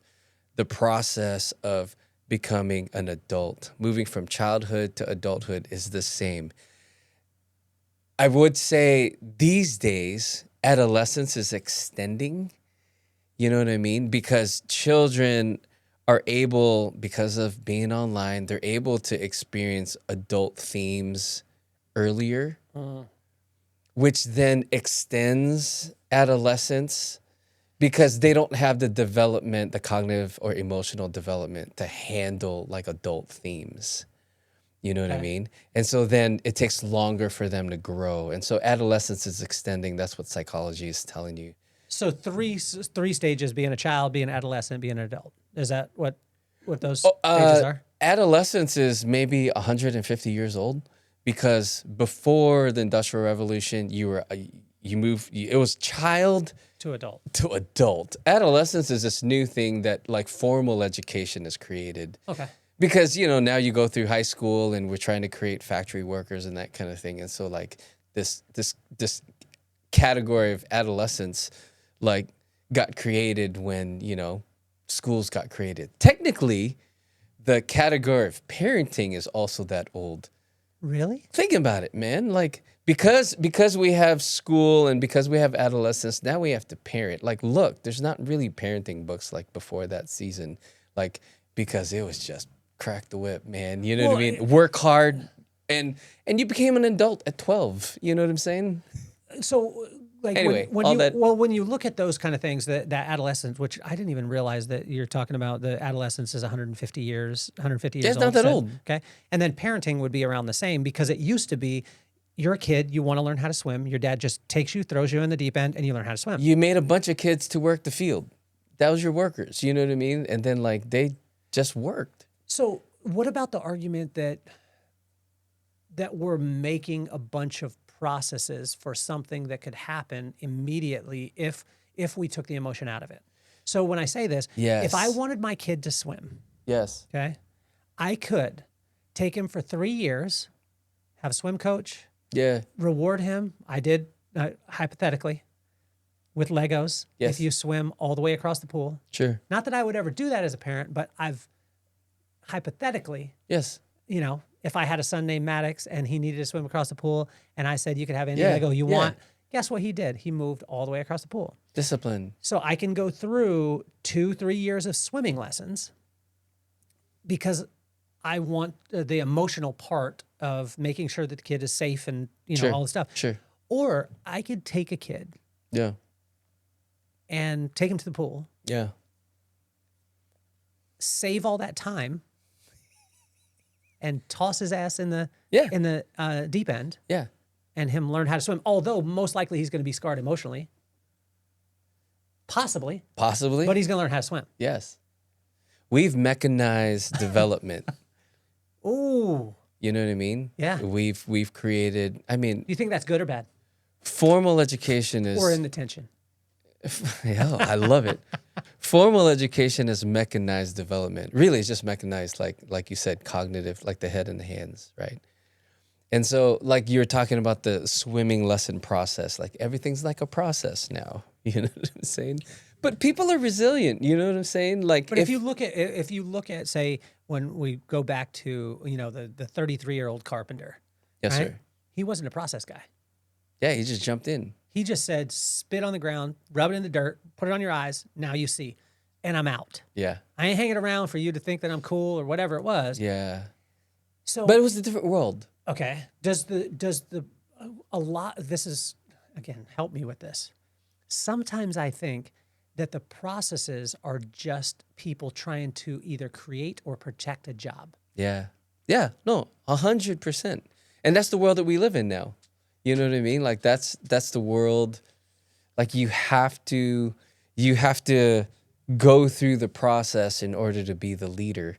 But the disruption, there's a disruption happening. Like this next generation, like they're skipping that process and figuring it out. You know what I mean? They're not going through the process of doing all of this stuff in order to lead an industry or in order to disrupt an industry. For whatever reason, like... Is that technology? Is that the advantage of technology? I think technology and the internet, being online has created like a bunch of entrepreneurs, and it's given safe space for people to like, I'm not gonna do the process anymore. I'm just gonna disrupt the industry by doing this kind of thing. Going back to that's the equivalent of just getting thrown in the pool. You know what I mean? I'm not gonna go down the road of the process. I'm not going to go to college and get all these degrees. You know, they don't need degrees anymore. You know what I mean? To dominate. So because most of the time people talk about technology and, in your dissertation, when did you finish your dissertation in 2009? I defended it in 2009 and I walked in 2010. You started it when? 2002 is when I started my doctoral program, but I started the research in around 2005. So as you're working through that, the iPhone isn't even out. Yeah, at it that wasn't time. even out yet. Facebook wasn't a thing. No. It all started with Instant Messenger. Because I would have a certain kind of conversation with I was a youth pastor at the time, and I would talk to him. Instant Messenger was AOL. AOL, yeah. One of my friends actually helped to develop it. No, come on. Yeah, Shout out to one of your friends, Amanda Vega. She got me going on this, just thinking about this stuff. Yeah, because I would have one kind of conversation with them face to face. And then a completely different conversation online. Did you find that the person had more confidence, or they were like, they kind of bucked up a little bit? That's what I find online. So yeah, especially on YouTube is strong. The force is strong on YouTube. Yeah. Not as much on, like, say, Instagram. I mean, depending on the content. Like I just posted something with the guy, the History Hunter. He's from Pawn Stars. Okay, yeah. So he's a good friend of mine, and so he comes on and we do a thing called the History Box. Oh, come on. So we're starting a new series that way on the podcast, which is another going to probably freak people out. As far as like, no, you need to just only talk about Proverbs, or you just need to only call your friends, or you just need to only sit down with people like Dr. Lem. But we started this History Box where he's the #1 World War II expert in the world. Yeah. And so he brings in this old World War II ammunition box, and I don't know what's in it. We open the History Box. Awesome. We pull it out, and then he tells me the history of what it is. Oh, come on. One of which, it was a Campbell's soup can. I was like, this is that interesting. And he's like, no, but I want to tell you that when it was originally built, they had built the can for the food to be able to go in the military, so they could win wars. And store for years. Yes. But the thing that they didn't have was something to open it. Oh, okay. So they built the thing, but they didn't have. And so him and I were having a conversation about this, and he's like, what do you think? How do you think they open it? And I was like, I don't know, smash it on a rock, hit it with a knife, whatever it was. And you should see it would be vitriol, would be nastiness, right? Yeah, the venom that was coming in the comments. This is the worst conversation I've ever had in my life. But more people watched that than me saying, encourage someone, speak life to someone. Yeah. That's wild. Yeah. But but that's a base need, right? You know, and yeah, the internet, because there's that perceived anonymity. Like you still know their screen name and stuff, and you might not know because you can kind of hide behind a screen name or whatever your handle is. That perceived anonymity like allows you, you know, to say what you want to say. What interested you with that right off the bat? Like with Instant Messenger, you were starting to notice something different than, I mean, but it must have struck some sort of nerve for you to want to go down. I mean, you created a dissertation before on a subject that wasn't even there. Yeah, well, a couple of things. I was a youth pastor at the time, so like I would call a student that played bass in my band at church, and I would call them, and you know, you would hear they're on the internet. So I would have to go on the internet and then hit them up on Instant Messenger and say, "Hey, can you play bass on Sunday?" Like that's what I had to do, you know what I mean? Because it was still dial-up days. Yeah, I can play bass on Sunday. But then I would have conversations with these kids. Like I would see them face to face, and it was very surfacey. It was very fun. Lem, hey, you know, like the side hug, whatever.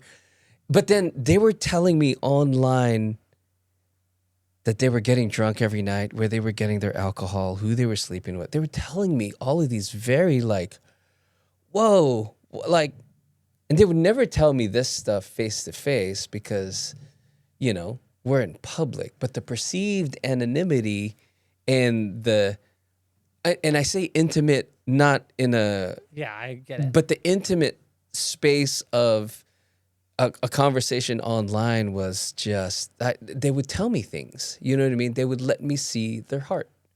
Because out of the abundance of the heart, you write. The mouth speaks. And one time this mom came on and says, "What are you doing on here? This is for kids." And I was like, oh, these parents are letting them get online and they're not watching who they're talking to. If they're telling me this stuff, what are they telling people that they don't know? And then, you know, like now fast forward 20 years and you see all the trafficking and all the predatory like activities that happen online. Like I was seeing all of that in 2005 because at the end of the day, it's human developmental psychology, right? People have that need to belong and to connect and to be with somebody. And I was like, we need to get on this. This is not just for kids. This is a scary interaction. And people were in 2005, they were like, oh, this is not real. It's Not that big a virtual. deal, yeah. No one was, it was just a game and it was something fun. It got kids out of my hair. And I was like, no, that interaction online is just as real as this interaction, but nobody was really saying that and nobody was studying it. So that's why I wanted to study it, because I was like, that interaction is real. Did you know that the addiction type was going to happen? I mean, I would say I was thinking about it last night as I'm washing dishes, and I you know, shout out to me because, you know, I did that for my wife. Let's go. You know, I did that without her having to ask at all. No, she asked. But she said it's the sexiest thing that I could do was wash the dishes. So Yeah. I try and wash those dishes. Let's I put go. on like a mesh tank top. Let's go. You know what I mean? I oil up. You know, I'm doing the dishes. She's nowhere to be found. But I was doing the dishes and I was thinking about this, and I was like, I had to ask myself the question, and most people won't ask themselves that question, but I asked, "Are you addicted to it?" Yeah. And emphatically, yes. Yeah. Yes. 100%. 100%. I am. Yeah. Do I just live in the tension, or is there a way for me to be able to get unaddicted to it? Yes. You live in the tension. Let's go back to our tension Okay. scenario. And so if I know that I'm addicted, where am I at, like on that If on you're the scale? if On you're, the scale, am I yeah. at the, Here's the tension. Addicted. So what's the discipline in my life that allows me to? You need to create that kind of discipline in your life. On my phone, I have no games on my phone. I have nothing fun on my phone, right?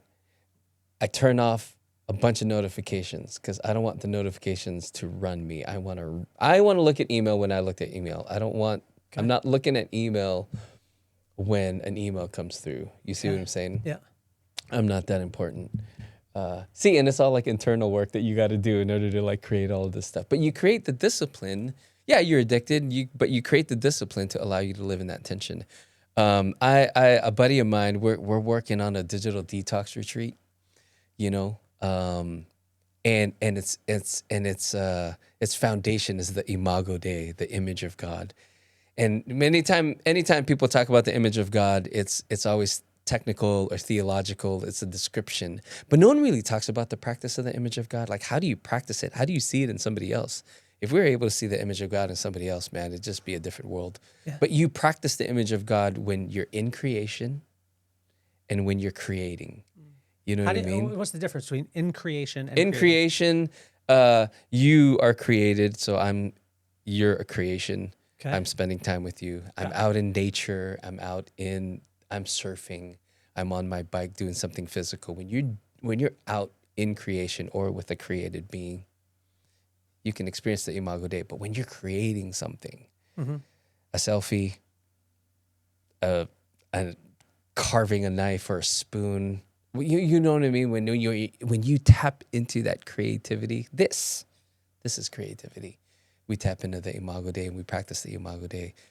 So it's framing, man. You know what I mean? It's framing. Like get into the discipline of doing this stuff. Yes, if you're addicted, I mean, you can discipline yourself away from it. I don't sleep with my phone. We put on airplane mode and it stays in another room. Really? That's some At discipline night. right there. That's good discipline. I turn off notifications. I don't have anything fun on my phone. I still look at my phone a ton. You know what I mean? But yeah. Do you think it'll discipline. be like with the retreat that you guys will do with a digital detox? Do you think that there'll be physical manifestations of that addiction? Because I 100%. Well, I grew up with addiction. My mom went through rehab when I was in 8th grade. Okay. 8th grade or 9th grade. Okay. But I didn't see it as rehab. It was just this normal thing.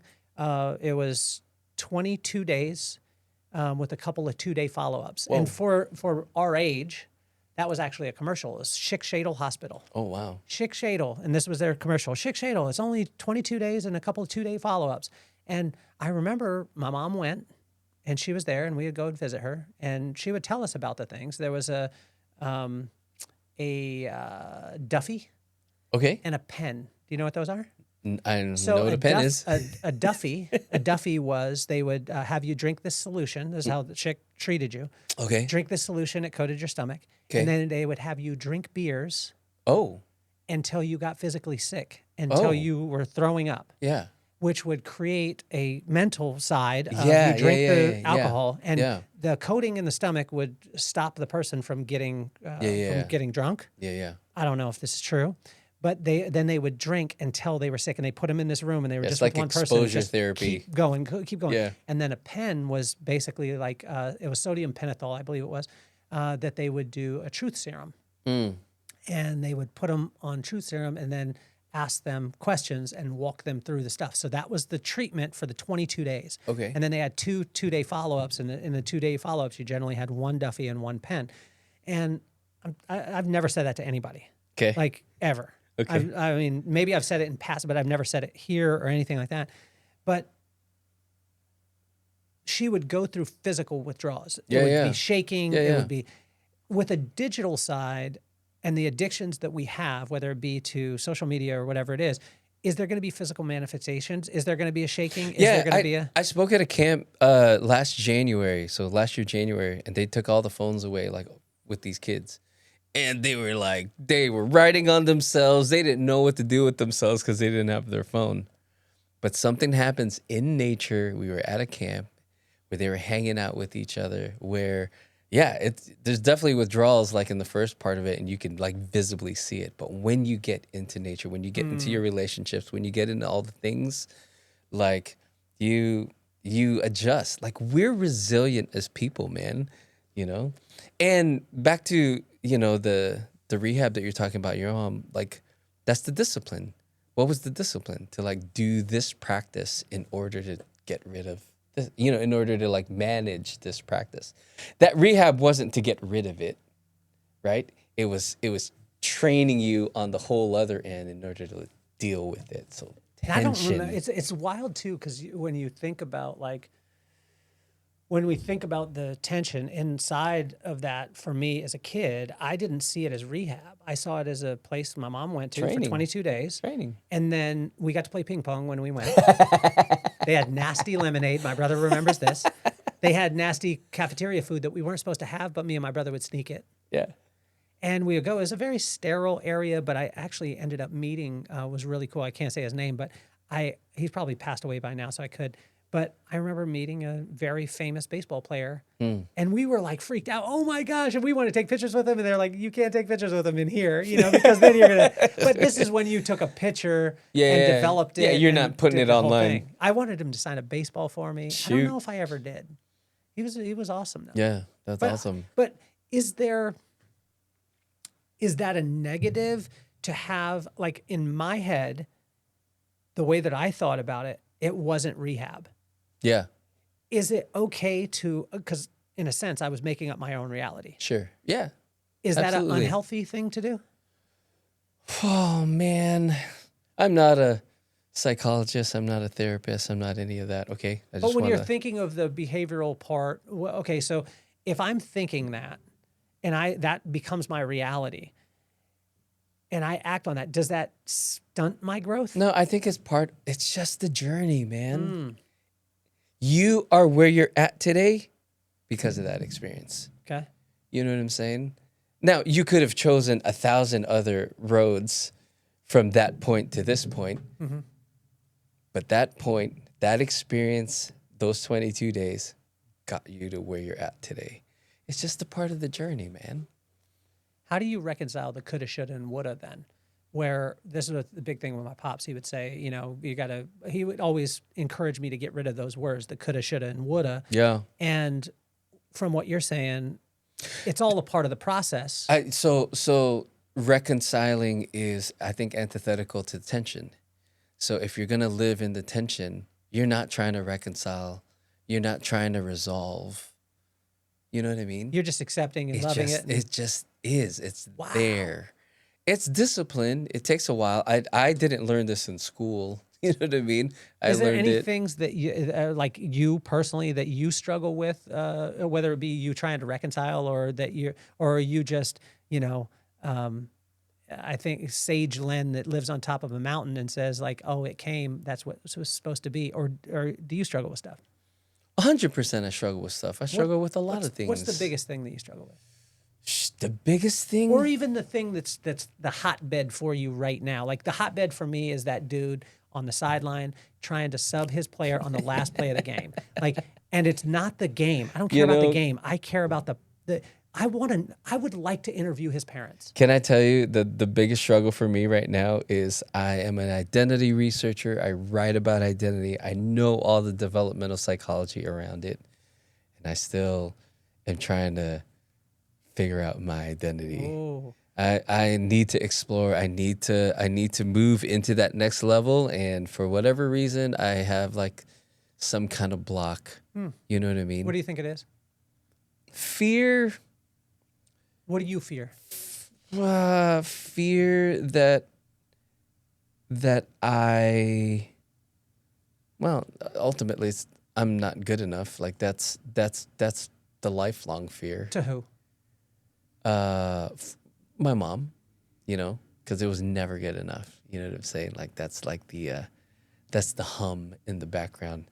Do you believe that to be true? Or do you think it's something that you believed because it was repetitively said? Yeah, it was repetitively said, but I Do you think believe it? I don't know whether I do. I believe it. Would you feel guilty if you said you didn't believe it? Would I feel guilty if I said? Like, it would be hard to say, No, I don't yeah, believe you, Mom. Like that. Like that word. Oh, when we were at this last podcast, when I did this the first time, words create worlds. Words create worlds. And so when you get that messaging of you're not good enough enough times, like you create this universe in your mind where you're not good enough. And so that's why I went to school, because that was what was pushed. You know what I mean? But would you feel bad? Like, would you? This is a tough thing, and maybe I'm asking you because I've ran into this at times. There's been lessons that my pops taught me, and I thought my pops was a very wise guy. But there's parts that I now am at odds with, that I don't believe that my dad was right Yeah. in that place. Oh, But I don't want to mar his. no. I've had this conversation with my mom. It was a tough conversation, to have with her. Yeah. And you know what she said? I would do it all again. I wouldn't change anything because you're where you're at because of it. And I was like, okay. So no, I don't know that I would feel guilty about it. I know it was what she knew, man. It was what. But do you believe that's true? That stuff is true when you're saying that you have the fear of not being enough. Do you really truly believe in your heart that you're not enough? I would say that that's the tension that I wrestle with. So what do you think it's would so free you? easy for me to say, oh, I don't struggle with that. No, but I know myself well enough that for 53 years, that's just been the hum in the background. You know what I mean? So that's why I try really hard and I work really hard at doing all of the things. So yeah, it's just the tension that I have to live with, and that's okay. With that one, do you think that you'll ever get to a point where you can? I mean, I hope not, because it pushes me. it pushes you. That it's the biggest fear is also the biggest driver. Okay. It's So it's I both had- sides of the coin. I had a guy sit down next to me on the flight one time, and we were chatting it up. We were connecting, whatever it was, and then he said to me, "What do you fear?" Yeah. And I looked at him and I was like, "Dude, I lived in a 1-bedroom apartment with 5 people. I've been counted out. I've lost my job after it was a great thing on my day off, like Craig from Friday. I've been in these spots." And I looked at him and looked him dead in his eyes, and I got fire in my eyes, and I said, "I fear nothing." Yeah. And he said, I would argue that. Yeah. And I said, "What are you talking about?" I said, I lived in a 1-bedroom apartment. I'm never going back. He said, "Fear." Yeah. I said, I lost my job. Yeah. And I'm going to make sure that I won't lose another one. Yeah. Fear. Yeah. And he went down the line of everything that I said, and he said, "Fear, fear." He said, as long as you're powered by fear, you'll never be focused on what you were purposed to do. Uh-huh. And I was like, holy crap. Because a lot of my stuff was, I would wake up every morning. This was for a long time, Lem, is I would wake up and I would say, I'm not going back. Yeah. I'm going to wake up earlier than the person. I'm going to stay later than the person because I ain't going back. I ain't going back to the 1-bedroom apartment with 5 people. I'm not doing that. But a majority of the reason why I was doing it was because of fear of going backwards. And then at that point, there was a chain that was almost broken Yeah. for me of when he said that. I was like, okay, well, what do I want? Not what do I not want? Yeah. Yeah. What do I want? Yeah. And I started to think about it, and I had spent so much time on what I didn't want. Yeah. That's the world you were creating. And when it shifted a little bit, now it doesn't mean that I don't go back to that at times. Exactly. But when that part shifted, I started to think like, what do I want? Yeah. And then when you were talking about the creation, like being around creation, but being creative in it, and saying like, I want to create a show. I remember my wife asking me, "What do you want to do when you grow up?" Yeah. And I said it quick, but I was like, I don't know if. Yeah. But then There's she that was thing. like, "Well, let's go do it." Yeah. Which freaked me out because most people don't support that. Yeah. Yeah. Can I just tell you, Yeah. reaching out to you and asking about the possibility of coming and doing another episode. Okay. You've had Grammy Award winning folks on this podcast and a bunch of champions, and you've had amazing people on this podcast. But the hum in the back of my mind is like, why would he have me back on the podcast? But I still did it. I reached out and I said, hey, if there was an opportunity to come and just share some of these ideas, to share the map with you, we didn't even have to do this on a podcast. I would have enjoyed the conversation and just get your take on, is it's really tough for teenagers in Carlsbad to grow up and here's the map. And because I felt like that stewardship responsibility to like, I got to share this stuff.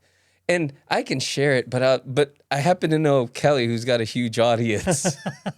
How do you pack it? Like, how do you? But I had to work through my fear in order to like reach out to you to say, hey, can I do this?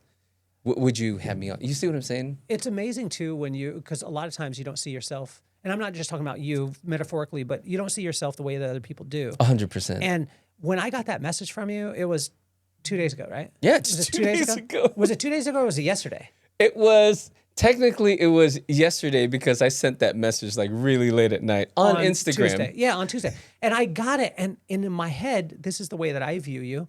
I laughed at it, not in a ha ha ha way, but in a like, are you kidding me, man? Yes, let's get it. Let's make it happen again. Because I had such a great time, and I'm so curious about it. And from, most people do know that I went to high school. That's where my educational career, not ended, but it just went a different way. I learned, getting out into business and doing the stuff. Yeah. But it's fascinating. Your intellect is fascinating, but also it's not just the intellect, it's the fact that it's connected to your heart and that you move in those ways. You think a different. And this concept of this Carlsbad kid, I don't think that it just sticks to Carlsbad. It sticks to it's anyone with a kid right now. Anyone with a kid, and especially in the affluent side, because these are tensions that I've felt, Lem, that I didn't know how to voice. I was like, I wanted my kids to grow up in a beautiful place, in an awesome place, but there are these pressures where my daughter has been going through it. She's 17 years old,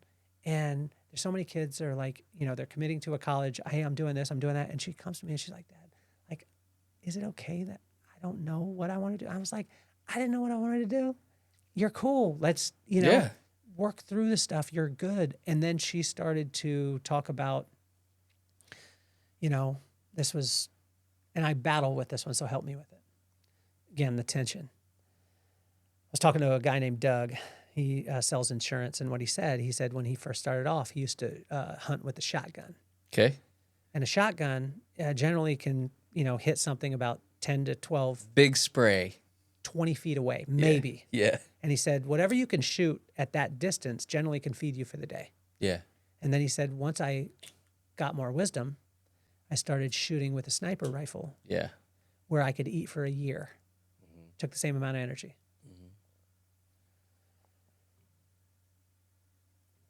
He was relating it to business. Okay. Saying, I can go out and get 5,000 people who pay me $5. Yeah. Or I can go after one person who will pay me $25,000. Yeah. Same amount of energy. Yeah. I war with that in my head, teaching my kid principle-wise, because I don't want them to just go after the money. Although the tension is, I want you to expend your energy on something that will benefit you at a high level without you having to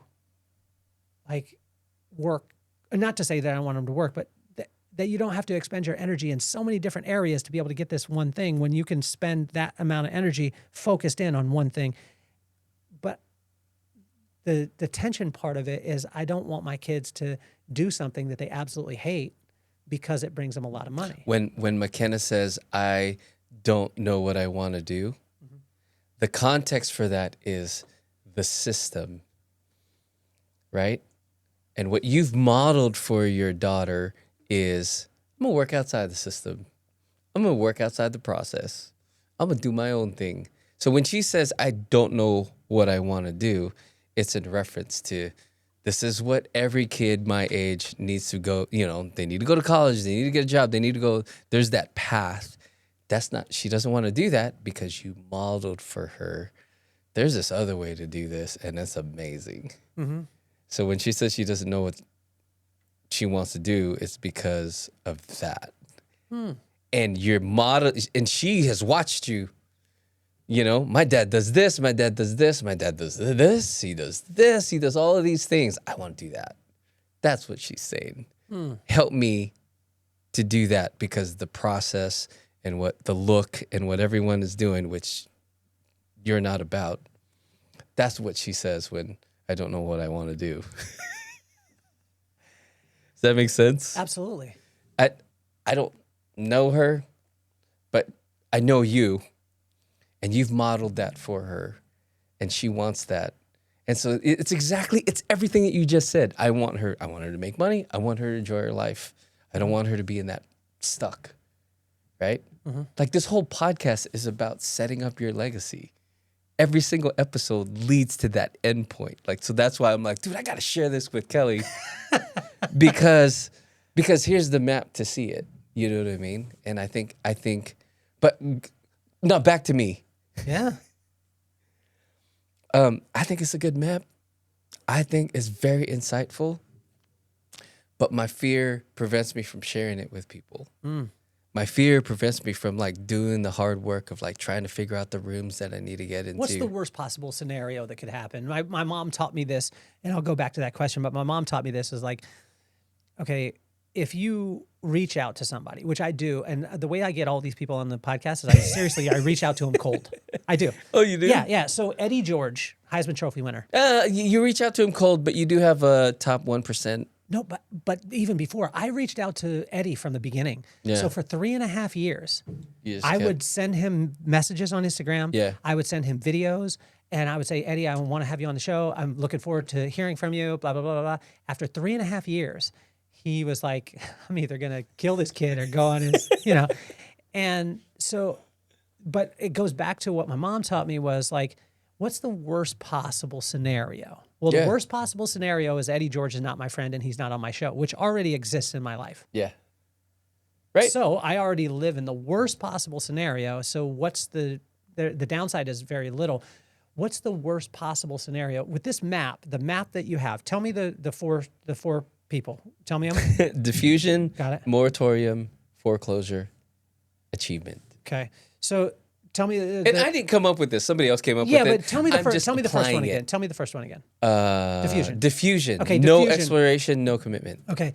So that's a person who is, too tight, too many, or like they're too tight, but they're living in fear. Am I correct? Yes, sir. So they don't have really any commitment at all, and they're not willing to go out and do the stuff. Yeah. So they're just sitting in this like The drifting. the drifting, right? Okay. So the drifter. Number 2, moratorium. Explorer. Explorer. They're doing all the exploring, no Okay, commitment. so that's just the explorer. So we got the drifter, we got the explorer, we got the third one.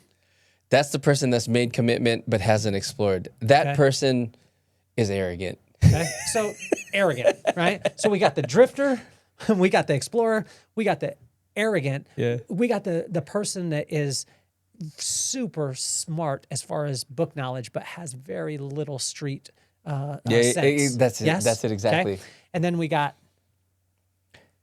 the golden child. The golden child. When you get an achievement, you're in humility. Okay, so you're, that's the you're holy in grail. power. That's the grail. Yeah. Okay, so we got the grail, we got the Arrogance. the egomaniac. Yeah, there you go. Right? We got the Egomaniac. You did good. egomaniac. We got the explorer. And then right? we got the drifter. And we got the drifter. Yes, sir. And so when we have these 4 as we go along, I can find. Let me see where I'm at right now. I'm trying to think. In different areas of your life, you might be in different statuses. So from your perspective, Yes, sir. where am I at in those stages? When you're observing, because it's good to hear an observer's, and then I'll tell you where I think I am. Yeah. I mean, for me, like even just the stories that you've told, you automatically live in the tension. That's part of the reason why I brought that up, and I'm bringing this map to you. Yeah. Like you definitely have that achievement. You live in that achievement.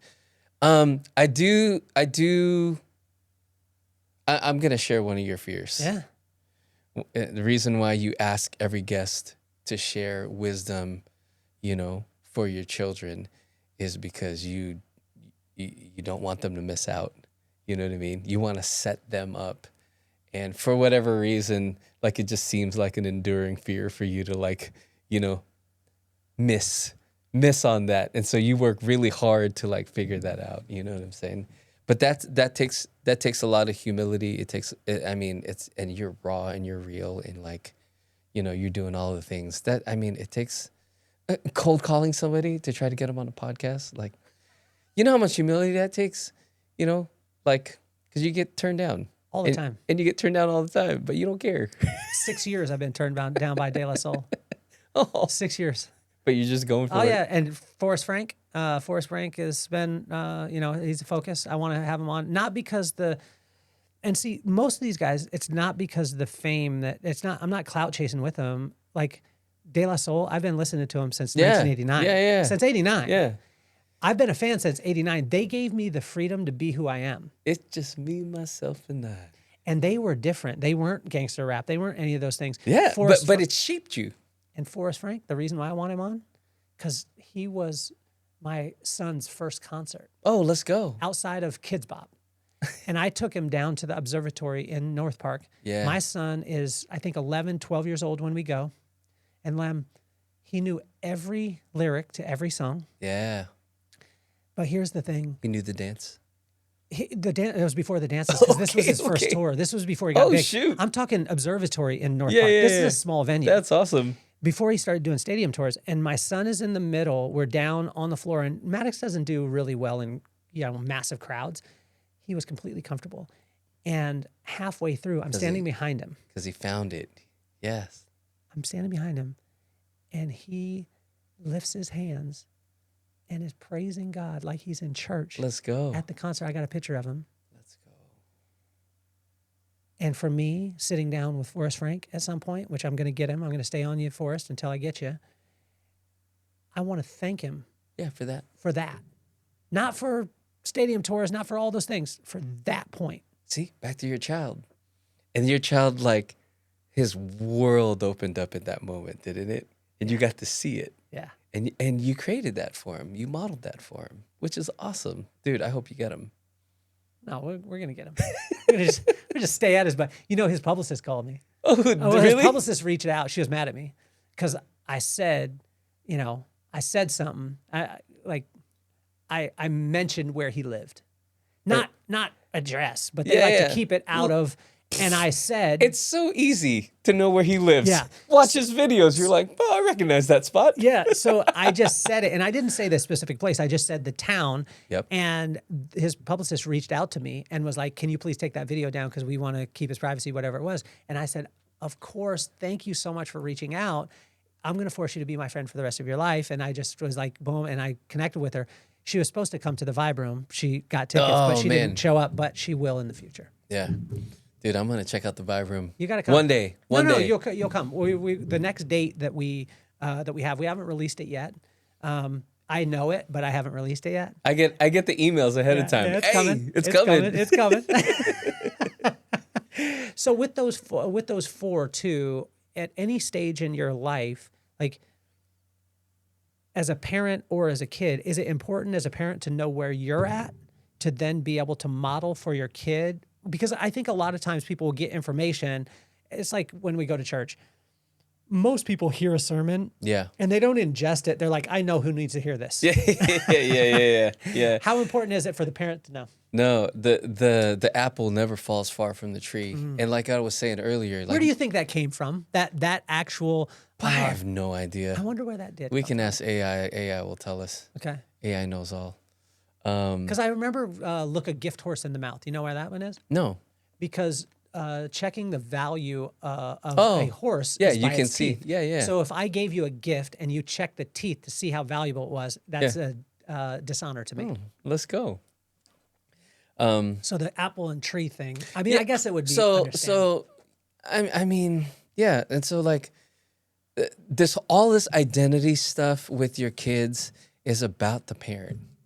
That's the curveball in all of this. Like I'll share all of this stuff. I'll share all these categories, and people are thinking about their kid, and then at the end I say, "You're the one that's gonna make this happen," because you're like if you're So as a parent, I need to know if I'm a drifter.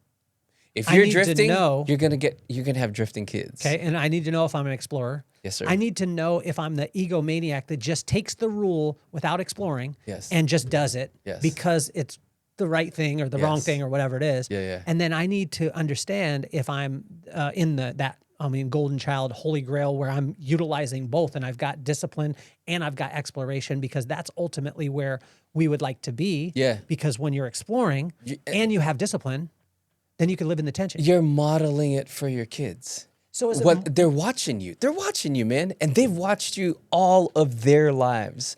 And so, like, what are some of the things that, like, as a parent, like specific parenting, that they don't realize the impact that they're having by doing this thing, Lem?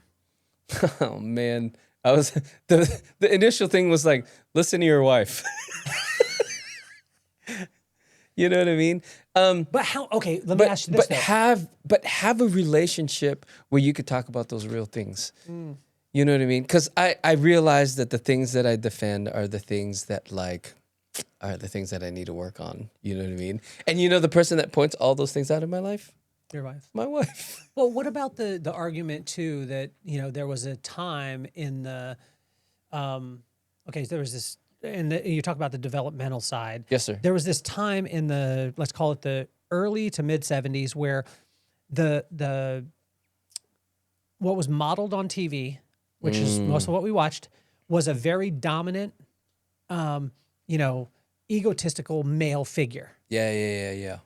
Then Yeah. it went to a, you know, kind of equal side. Yeah. Then it went to the opposite side where the dad was super stupid and the woman was the one in charge or whatever it is. Yeah. And now even when you hear what's the secret to life, a lot of guys will be like, happy wife, happy life. Yeah. Where there's this, I don't know if, I think when people live in extremes, the super dominant man, submissive woman, or the super dominant woman, submissive guy, I don't think that either of those are healthy, maybe. Yeah. Maybe you live in the tension, but when we're modeling that, now it's almost like it's a default setting for a man to say, you know, oh, I don't know anything. I don't know my schedule. I don't do anything. She makes all the decisions. It's an excuse.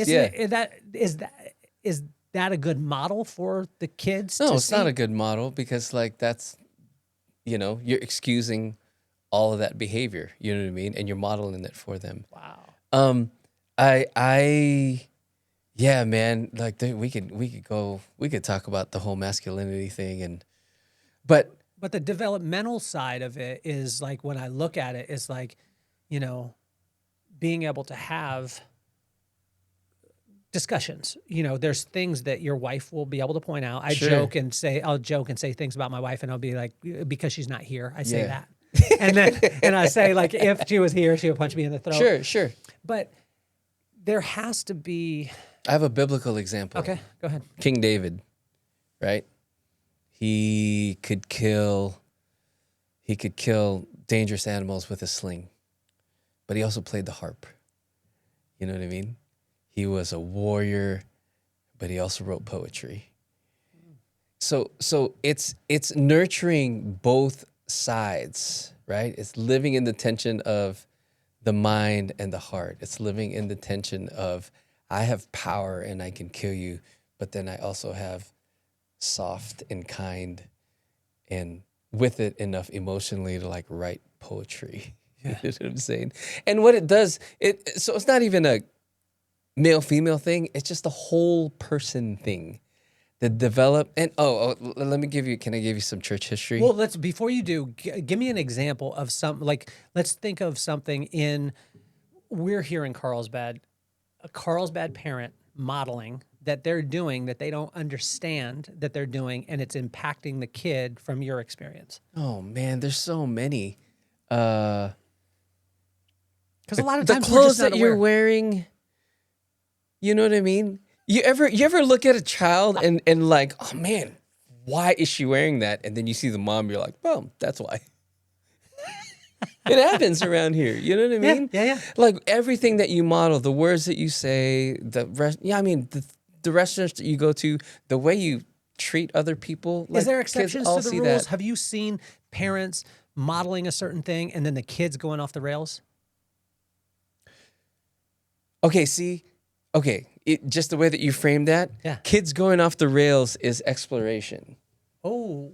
You see what I'm saying? Like, come back to the map. They're just exploring. Okay. It's natural and normal, and it helps with development if they explore. it costs less at 12 years old than at 50. Because I see 50-year-olds explore and they lose their family, their job, their children, they lose their house, they lose everything in order to get, the 20-year-old, or the Corvette is the, you see what I'm saying? So adolescing, exploring, and going off the rails it costs less when you're 12.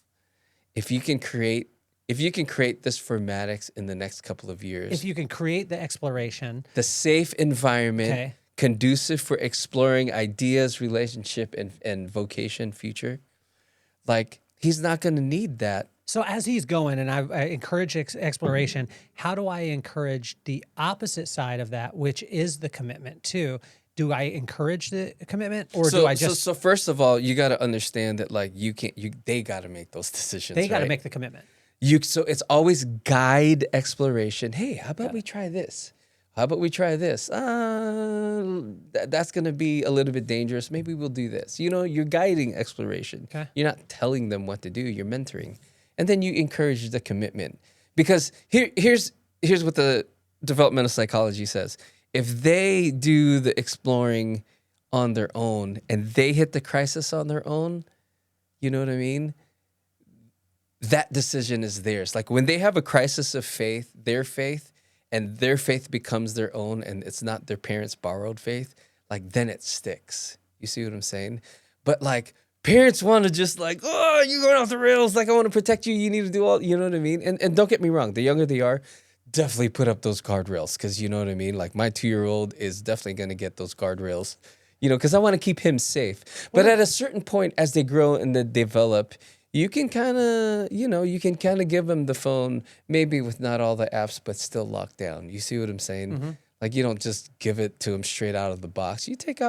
You add all the controls. You take out a couple of apps. You make sure that it's tied to your stuff so you see everything that they're doing. That's okay to do that, But then as they grow and as they are disciplined and as you train them to like, because the phone's just going to exacerbate what's already there. You know what I mean? Like it's just going to magnify and amplify what's already there.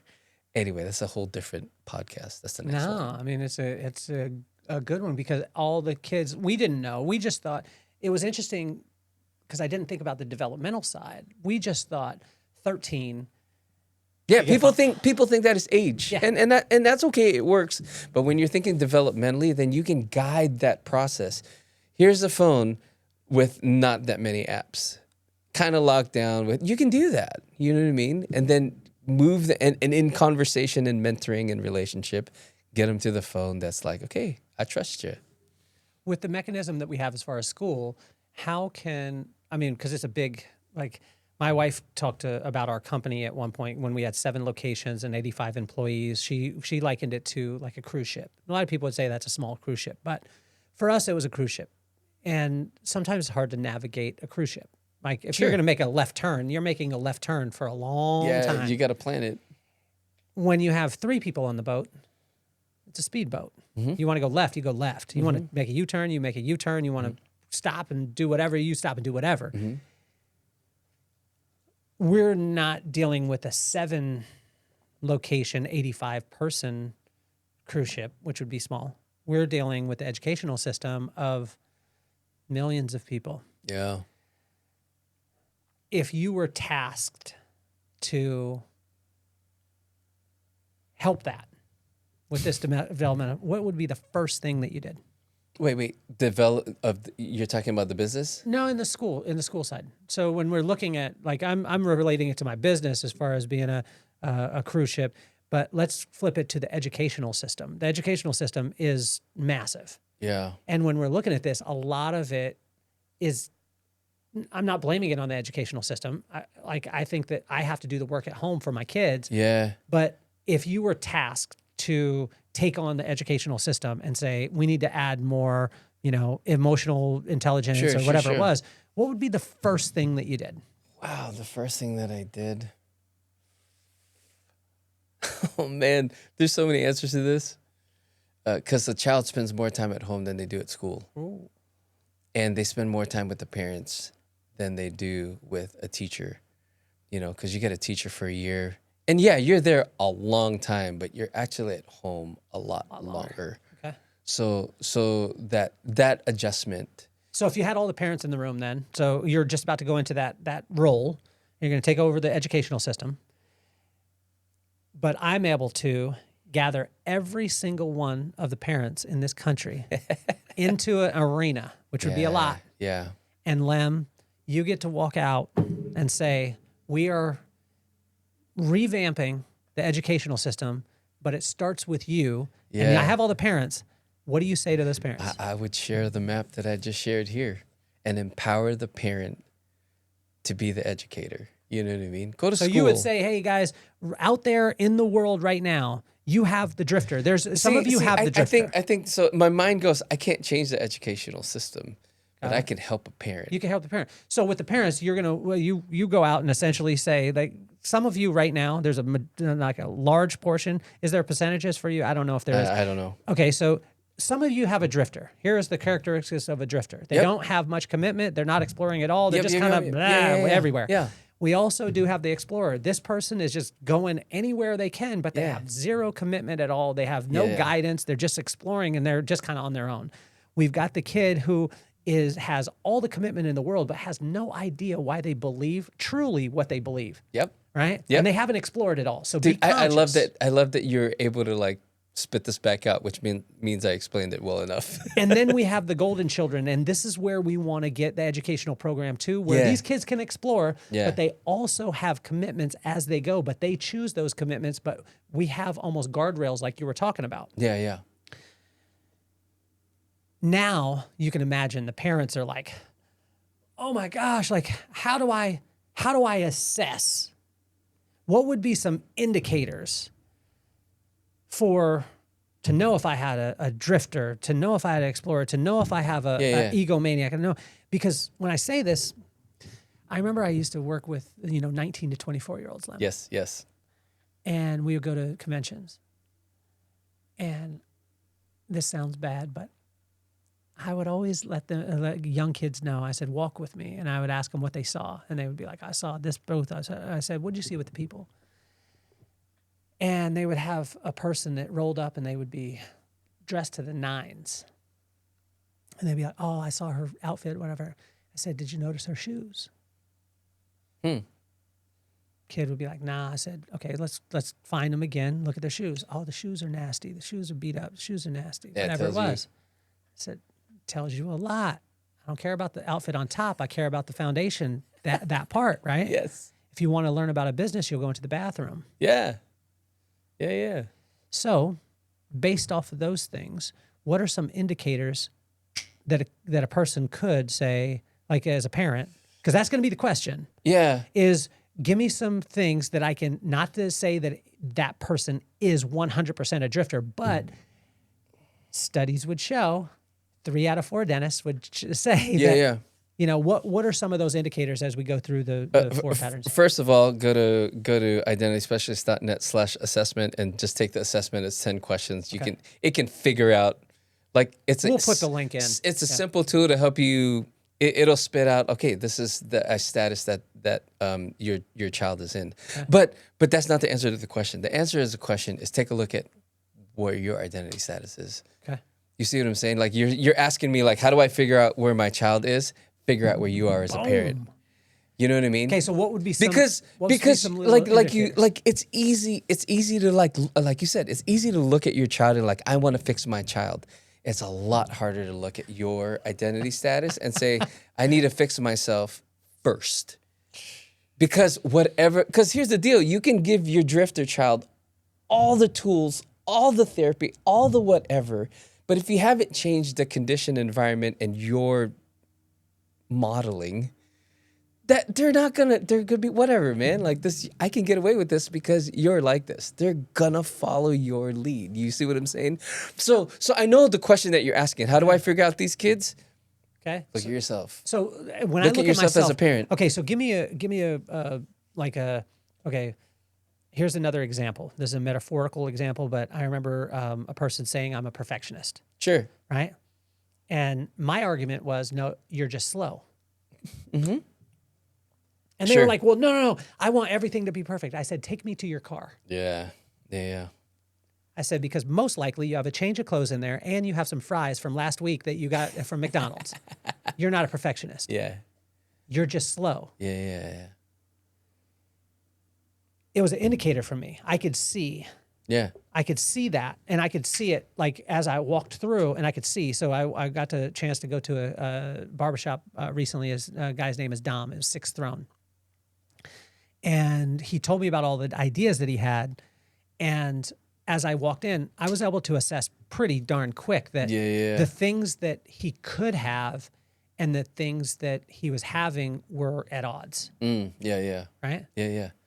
But you're able to see that because you've done it and you know it. Yeah, but you've done it. You've studied it. You understand it. Yes, sir. For me, as a parent, what would be some indicators, like right off the bat, if you're doing these things? I'm not saying that you're a drifter. Okay, I'm not okay. saying that you're an explorer. I'm not saying that, but it's pretty highly likely. Yeah, Are there little things, little idiosyncrasies that the person might be doing that they don't even know that they're doing that I can become aware of to understand myself a little bit better? Oh, okay. So exploring happens in the realm of ideas, relationships, and vocation or your future. Okay. So if they're having conversations about an ideology or they have a significant other, a crush, a lot, you know what I mean? Then you know they're exploring. So the child that isn't talking about ideas, relationships, or vocation is probably not exploring. Okay. And so that helps you with the explorer part. And then just take a look to see, because we wear our identity. Okay. And what would be some of the clothing, if I'm wearing my identity, like say for instance, this is a bad generalization, but if I see a kid in super baggy jeans are more in style now, but like massively baggy clothes, a chain, Oh, this is a great eyeliner, question. This is a great question. things over the top. I'm like, okay, I can kind of guess what type of music you're listening to. Yeah, but you could also see that they're exploring. Okay. Because what did they look like 6 months before? Okay. Or 6 years. You see what I'm saying? When it turns back to the parent side, in what you've explained and where we're at as far as Carlsbad or a fluent area or whatever it is, what could be some indicators for a parent about their own stuff that they're doing? Like that's real time that I could hear, if you're doing X, then possibly it might be an indicator that Y is happening. Yeah. If you, see, it depends on the kid because everyone's different. What about you the know parent, what I mean? though? I'm saying the parent. Like if you're looking at me and I'm say like, Dude, I listen to what you're saying and what you're talking about. You talk about your kids a lot because they matter to you. got it. If I listen to a parent, and lots of parents talk about their kids because they care about their kids. A lot of parents talk about their kids because they want to control their kids. You How do see you what know I'm the saying? difference? Because, well, as a youth pastor, as an educator, they're asking these questions. How do I do this with my child? You know what I mean? That tells me that they care about their child. That tells me that they're paying attention to their child. That tells me that their child might be out of control. But that also tells me that, What's an again, indicator depends for me, on the child. What's an indicator for me as far as a parent, if to know that I am trying to control my kid?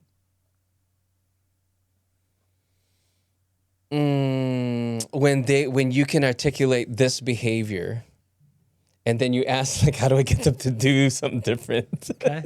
Which is talk to parents, man, and they'll like, man, my kid's doing this, and how do I get them to not do this? You know what I mean? And the thing is, you're trying to get them to not do this, but you're not guiding what it is that you want them to do. You know what I mean? And a lot of parents don't know their kids well enough to be able to do that. So talk to them, man, and get to know them and see what they're about. You know how many dads cannot hang out with their daughters? Like they can't just go out and hang out with their daughter because there's nothing to talk about. There's nothing. I mean, in your case, you know what I'm saying? Yeah. Like, you talk to your daughter. You just shared those stories, but there's lots of dads that just they can't relate to their daughter because they don't know their daughter. You know what I mean? And they want to change their behavior and they want to change their teenagers' behavior, but they don't know them well enough to Okay. change them. How can they how can you begin that? Because I think Get to know them, spend time with them, ask them questions. But it's not that easy. It's not that, you know what I mean? It is, yeah. I mean, because a lot of times, like those things come over time. But again, back to when we talk about It starts at 2 years old, right? Yeah. Like, yeah, you need to spend that time there. Now, yes, you get to the adolescence, and then all of a sudden, you wish you could have done all these things when they were 2. And it's not too late. But where do you start? you got to put yourself aside and enter into their world. Hmm. And a lot of adults have a hard time doing that, you know, because I have a 2-year-old and I want my 2-year-old to think like me. And my 2-year-old's articulate. He can say electricity, we build magnet tiles. He goes, oh. And I've taught him to build stability. He goes, oh, we need to build stability. He's 2 years old, but he was saying like, let's build stability. And so I hear him say all these awesome words and he's got a great vocabulary, but I got to remind myself that he's 2. And I have to enter into his world. And when he says, play with me, you know what I mean? I have an idea of what it looks like for me to play with him.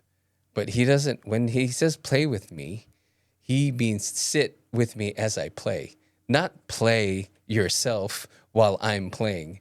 It took me a while to learn that. But like it's entering into their world, entering into my child's world.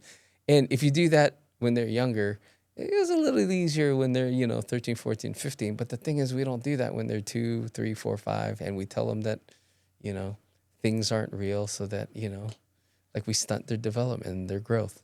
I'm overgeneralizing here, but you're asking me to just give some markers and some indications. And I think it's good because I actually was just dealing with it yesterday because my parents, seriously, they would always say to me, I would ask them a specific question, right? And Okay. I wanted to I would ask very specific question, and they would be like, I don't know, but I know someone who does. Yeah. Okay. And then they would direct my eyes to the most frustrating place in the world, which was God. Yeah. And I was like, well, that doesn't give me any answers. Like, just be a parent for me right now. Like, tell me what it is. Yeah. I didn't realize that they were giving me the ability to answer any question that I needed in the future. At the time, I was pissed though, because I was like, I asked where the Twinkies are.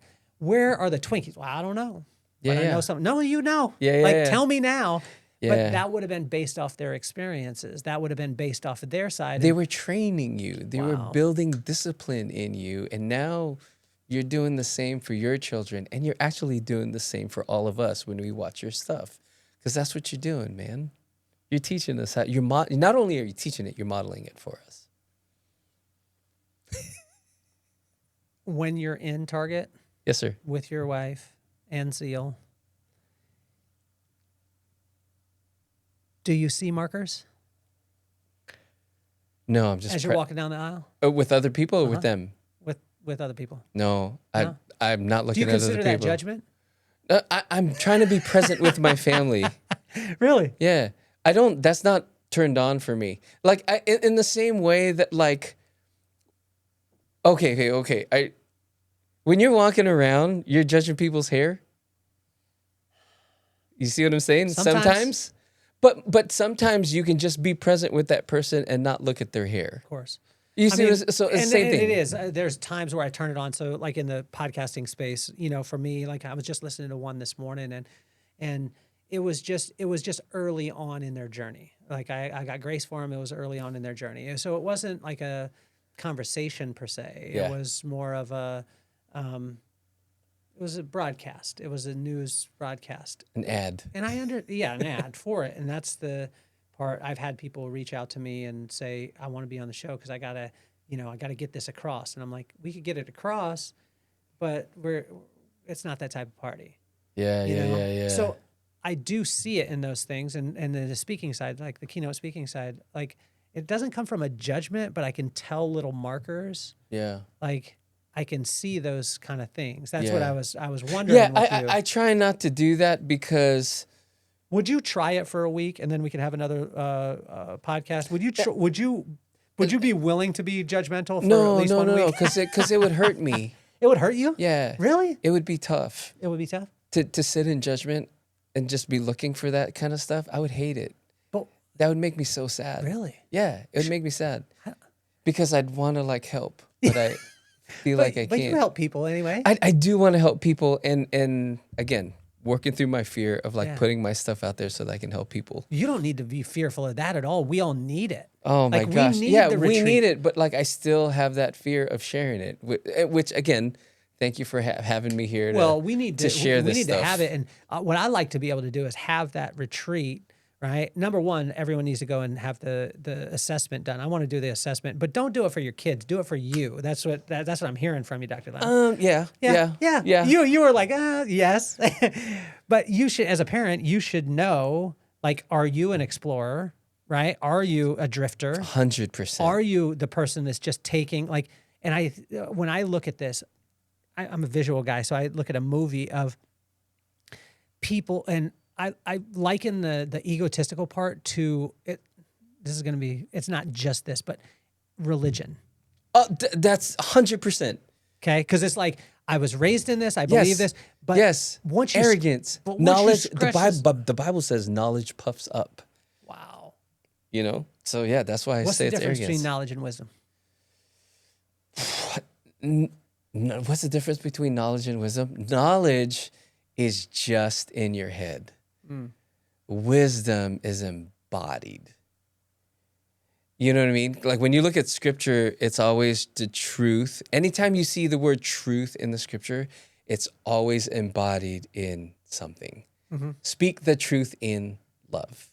You know, where Jesus modeled for us grace and truth. So knowledge is just the information, right? And wisdom is it embodied in something wonderful, like me living it out for you. So now this is the question I had for you is when a person takes a survey, most of the time they want to shine themselves in the best light possible. So they'll answer based off of the way that they think they are as opposed to the way that they are. And we used to play a game called bull poop, but it wasn't bull poop. I say poop because my mom used to think that the other word was a bad word. But would call bull poop on people. And say when I've consulted with companies before and even now, when I do, I always ask the question, can I be honest? Yeah. They say yes right off the bat. How honest can I be? They're like 100%. I said, well, let's Buckle up. buckle up. But I remember a woman saying, she was actually sitting next to a woman named Heather Spencer. It was in Detroit, Sterling Heights to be exact. And this girl says, I said that. I asked the questions. Everyone said 100. And then I said, are you sure? And I just sat in it for a second because I wanted them to think. Yeah. And the lady in the front row said, okay, you could be 60%. Okay. Hey. I said, cool, you're truthful, whatever. I went through, did the thing. Came back about 6 months later. Heather Spencer sitting there. I asked about, have you been to a class before or whatever it was? And she said, yes. And I wanted to share a story that my business has grown almost 3 times since I saw you last. And I said, oh my gosh. I said, what, tell me the reason. Because I was puffed up. I wanted her to stroke my ego. You said this, I did this. And I said, how did you grow by 3 times? She said, do you remember the woman who was sitting next to me the last time? I said, no. She said, she was the woman who said, you could be 60% honest. Yeah. And I was like, oh yeah. And I said, oh yeah, I do remember. And she said, I fired her. And then that was it. She grew by 3 times. Yeah. It goes back to the parts of when a person takes an assessment, a lot of times they want to shine it in the right light. Who do I think I am as opposed to who I am? Yeah. How do we get to the point? How do we get to the place where we actually know where the person's at as opposed to what they're wanting to project? The way that I talk about it in my research is we project online, or we just project an identity out into the world, online or whatever. Okay. and then there's our real self. And so the research says that there's your projected self and your real self. And just know that that's just kind of naturally what we do. But you have a bunch of projected selves, right? Yeah. It is, so for different roles, you might project a particular self. But all of that comes from a real place. And I think maturity is when your projected self and your real self meet. I shared this in 179. Like, my interaction with Kelly in any situation is going to be the same, right? Because you've done your internal work to just be your authentic self no matter what. And so some people still need to project, this is who I am. You know what I mean? But like, again, once you have those categories, then you can start seeing, that they're just trying to project that. And that's okay. That's where they're at developmentally. But I'm going to listen closer for their true self and their real self. You see what I'm saying? And you watch people enough, you start seeing, they're different in this setting and then in this setting, not because of role, but because there's that either fear or immaturity or they just ignorance, like, you know what I mean? And that you can't fault somebody for their ignorance or their development, like, because there's things beyond their control that have, created that for them. But if they get to the point where, they feel that identity crisis and they need some help and they want you to help them, then I'll help them. You know what I mean? But I guess I can see like, okay, that person, they might be projecting someone. But even a projection is tied to who you are, but just mixed in with fear or immaturity or ignorance or whatever it might be. The more conversations I have with you, and the more questions I ask you, the easier it is to see that, you know what I mean? But like, there's no judgment there because that's where they're at. So on the initial assessment with the 10 questions to find out if you're a drifter, an explorer, an egomaniac, or the golden child, in those 10 questions, how do you know if I'm projecting? Well, this particular assessment is set up for you to answer for your child. But we would. Yeah, and I don't like. It's only 10 questions, so the assessment isn't set up to like weed all that out. Do you think though a parent is going to be more? But it's going to show up because if they're trying to perform, you're going to answer in a way that performs.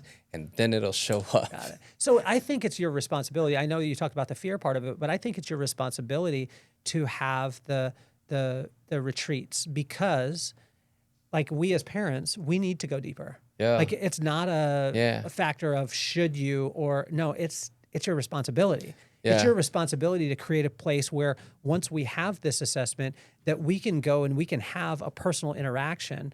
Now, I'm not saying that it needs to be 1,000 people with you because that, but it's going to become that. Yeah.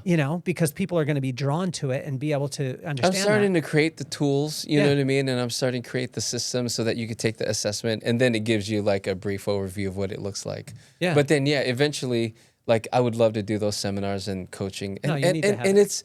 I want to help people. I've worked around here and I've seen parents and I've seen the struggle that parents have with their kids. And again, like you said, it's everywhere. Do you think the group setting is best, or do you think it's more one-on-one? The group setting is safe because you can sit in a room of people and I can share the thing and you can ask all the questions. You know what I mean? And it's a great starting place, But then if you want to do real work, like it's like you said, like every family, every child, every parent is different. And so like, it just takes a little bit more work to suss that out. If you had a magic wand and you said, this is the type of setting that I want it to be in, is this an outside setting? Is this an inside setting? What does this look like? If I could have like a screen so that it's easier, you hear it, you may remember it, you see it, you'll recall, you know what I mean? And so like educationally, like pedagogically, like a room with a screen, I guess I could do handouts and stuff, but who does handouts these days? No, screen would be better. Yeah. Yeah, or even just the QR code and then like they can like download, look at the presentation. So they need to be able to interact with it, you know what I'm saying? But yeah. And who wouldn't be a candidate to take this assessment? The online assessment. We'll have it. We'll have the link in the bio. Who wouldn't be? Yeah. Who would? So I created 2 tools. I only created the one for parents to, assess their kid. Okay. So I guess the teenager, because that I haven't put that out yet. Because and there are other things, but like, Should the parent take 2 of them though? So one for their kid and then assess themselves too. well, they can take one for each one of their children because there's like you log onto it, you put your name, you put your child's name, and then you got to put an email so I can send the results to you. Okay. You know what I mean? And so like I had my sister do it for all of her kids. But should they add themselves as one of those kids and do it? Because when I'm thinking about this, so technically no, but like okay, so because I want to go on and mark Kelly as my kid, and then I'll be like, well, he acts like this, and then I want to see if I'm, in that realm of drifter, explorer. Technically, it could work. Okay, it could work. Yeah, you just have to put yourself in that space of like, okay, I'm doing it for me. So it's not meant to do it for you, but you can. What if your kid did it for the parent? Oh yeah, it would work. It would work. Could I have Maddox fill it out for me? Yeah, you can. That would be scary. Put Maddox, and then the name of your child would be you. Like obviously, that's not the situation. Though, because I'm now no. It doesn't suck. No, I'm just saying. It just gives you info. Well, it gives me info, but sometimes, like I wanted to ask my son the other day because again, back to the flag football stuff. Like I lose my mind, like seriously, and I've lost it a bunch of times. I repent afterwards, but. I wanted to ask him yesterday. I was like, have I killed a little bit of fire for you wanting to play the sport because I'm that way? I wanted to ask him, but there's a part of me that doesn't want to hear the answer. Yeah. Mm. Is there any answers that you don't want to hear? Can I speak to that? Yes. You vicariously lived through that experience? Are you trying to capture something that you missed out on? I don't think so. Okay. Maybe. Yeah, I don't know. I just like. I've wanted to find out. Yeah. Yeah, I mean, you're obviously living vicariously because you are on the field. Meaning, you're sitting in the stands. Yeah. But you're on the field. Oh yeah, I'm coaching. So you're feeling all of the things, and so is there some vicarious thing that you're trying to experience? Are you trying to recapture something that you didn't have? I don't know. That's just a question. Man, maybe that's a question I don't want to answer either. No. You do want to answer. Yeah, I do. That's the hard thing as a parent is there's a lot of parents, and I think I could speak for a lot of us. A lot of times we don't want to ask the question because we don't want the answer. Like we want the answer, yes, but it's some of the answers are going to be a little painful. See, because your identity hasn't developed enough to the place where you can have those answers. You see what I'm saying? Yeah. So that's why like the sneaky part about this whole map thing is it looks like it's about the teenager, but really it's about the parent. Bang. Really it's about like, I'm going to help you create that safe environment for you to grow and develop so that you can create that space for your child to grow and develop. It's sneaky. It's awesome. It's the curveball, right? Because people love their kids and we want to talk about their kids. But the curveball at the end is like, in order to create this for your child, you got to do the work. Yeah. So growing up in business, I never studied people in my business, which was different from what most people did. So most of the time, if a person's in the restaurant business, they study all the restaurants and then they do whatever. I did the opposite, where I would actually study every business outside of the one that I had. Okay. So we were in the professional beauty industry. Yes. And so we had salons all over the country. And before we sold them about 5 years ago. And what I did is I actually studied hospitality. So I studied hotels, I studied restaurants, I studied all these things that were outside of my wheelhouse. The reason why is because I extensively studied the Four Seasons by going and staying there. But I called it research. So great. But the reason why is because I wanted a client that was used to the Four Seasons. So to be able to do that, I had to study what the Four Seasons did. Does this make sense? Yes, makes sense. Because I felt that if I studied my business, I would just end up with the same business down the street, which would make me no different. Yeah. Although if I studied others, I would get inspired. In your craft, what are other things that have nothing to do with the behavioral side, behavioral development, that you study or that you're aware of that inspires you to be better at what you do? Oh man, I like talking about and reading leadership, but then leadership goes back to behavioral identity. The reason why I say it because, I like, say with the Four Seasons, what I learned with the Four Seasons, Isidore Sharp, amazing inspiration to me. I haven't got a chance to meet him yet. I think he's still alive. But Isidore Sharp gave his people an unlimited budget to make people happy. Yeah. Right? Yeah, you empowered even the valet guy with enough, resources to. They could comp a whole stay just because the valet was off. Yep. So these kind of things, I started to look at it. That they have, not at all of them, but at certain ones, I hope it goes across the board. But if you're wearing black when you go to the restaurant, they'll only give you a black napkin. Huh. Because they don't want lint on your clothes. Oh, wow. They will give you ice cube, iced tea. Yeah. So the ice cubes are made out of iced tea, so your that you can drink. see. No. So your drink doesn't get diffused with water. Oh, wow. Little Yeah. things like that Yeah. that we implemented. And when we implemented them, people Changed. freaked out. And the Four Seasons guest was now comfortable in our environments. Yeah. But for you, is there places outside of your industry that you look at and you're like, oh, wow, that's a cool inspiration? No, I'm not there yet. Okay. I haven't done that work. I mean, I really do like. I love researching and checking out all of the fields. Like I love the marketing space. I love all kinds of things, but I don't know that I've done that work of trying to translate it. I'm still trying to figure out a business out of the thing. You know what I mean? So I guess I'm at that stage. I think we figured it out already. Like us listening, we're like, okay, so where do I sign up? Well, like, I want to take the assessment. Like every single parent that's listening should take the assessment to see if their kid is a drifter, to see if they're an explorer, to see if they are just a egomaniac or they're in that golden child scenario. Every single parent, not only in North County but also across the country. Yeah, I think that'll just help. And then now that I got the assessment, I need to spend some time, whether it be with 10 parents or 15 parents or 100 parents, that now we get a chance to be able to experience Dr. Lem, or maybe that I get to experience him through a course digitally. Yep. Right? And then Yep. I want to experience him in person. Oh, I'm also working on a book. I took my dissertation, and yeah, I just finished the manuscript last night actually because I want to publish it and just put it out there and just like, because I have. Well, we need it because all of it is built off of that research, and so like I finally put that together and I finished that manuscript last night. Do you have your dissertation? How long is your dissertation? 470 pages. I looked it up, and so the new. Could we have access to that? Technically, I'm not allowed to give it out because Why? Because It's not yours? No, it is mine, but like I signed a thing and somebody else wants to distribute it, and so like. Really? I mean, I could send it to you.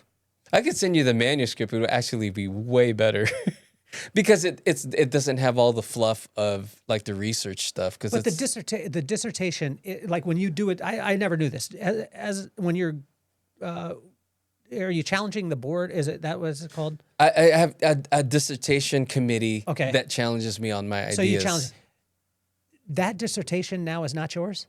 No, it's still mine. But you can't distribute it. I can't distribute it because I signed something that says like. What'd you sign?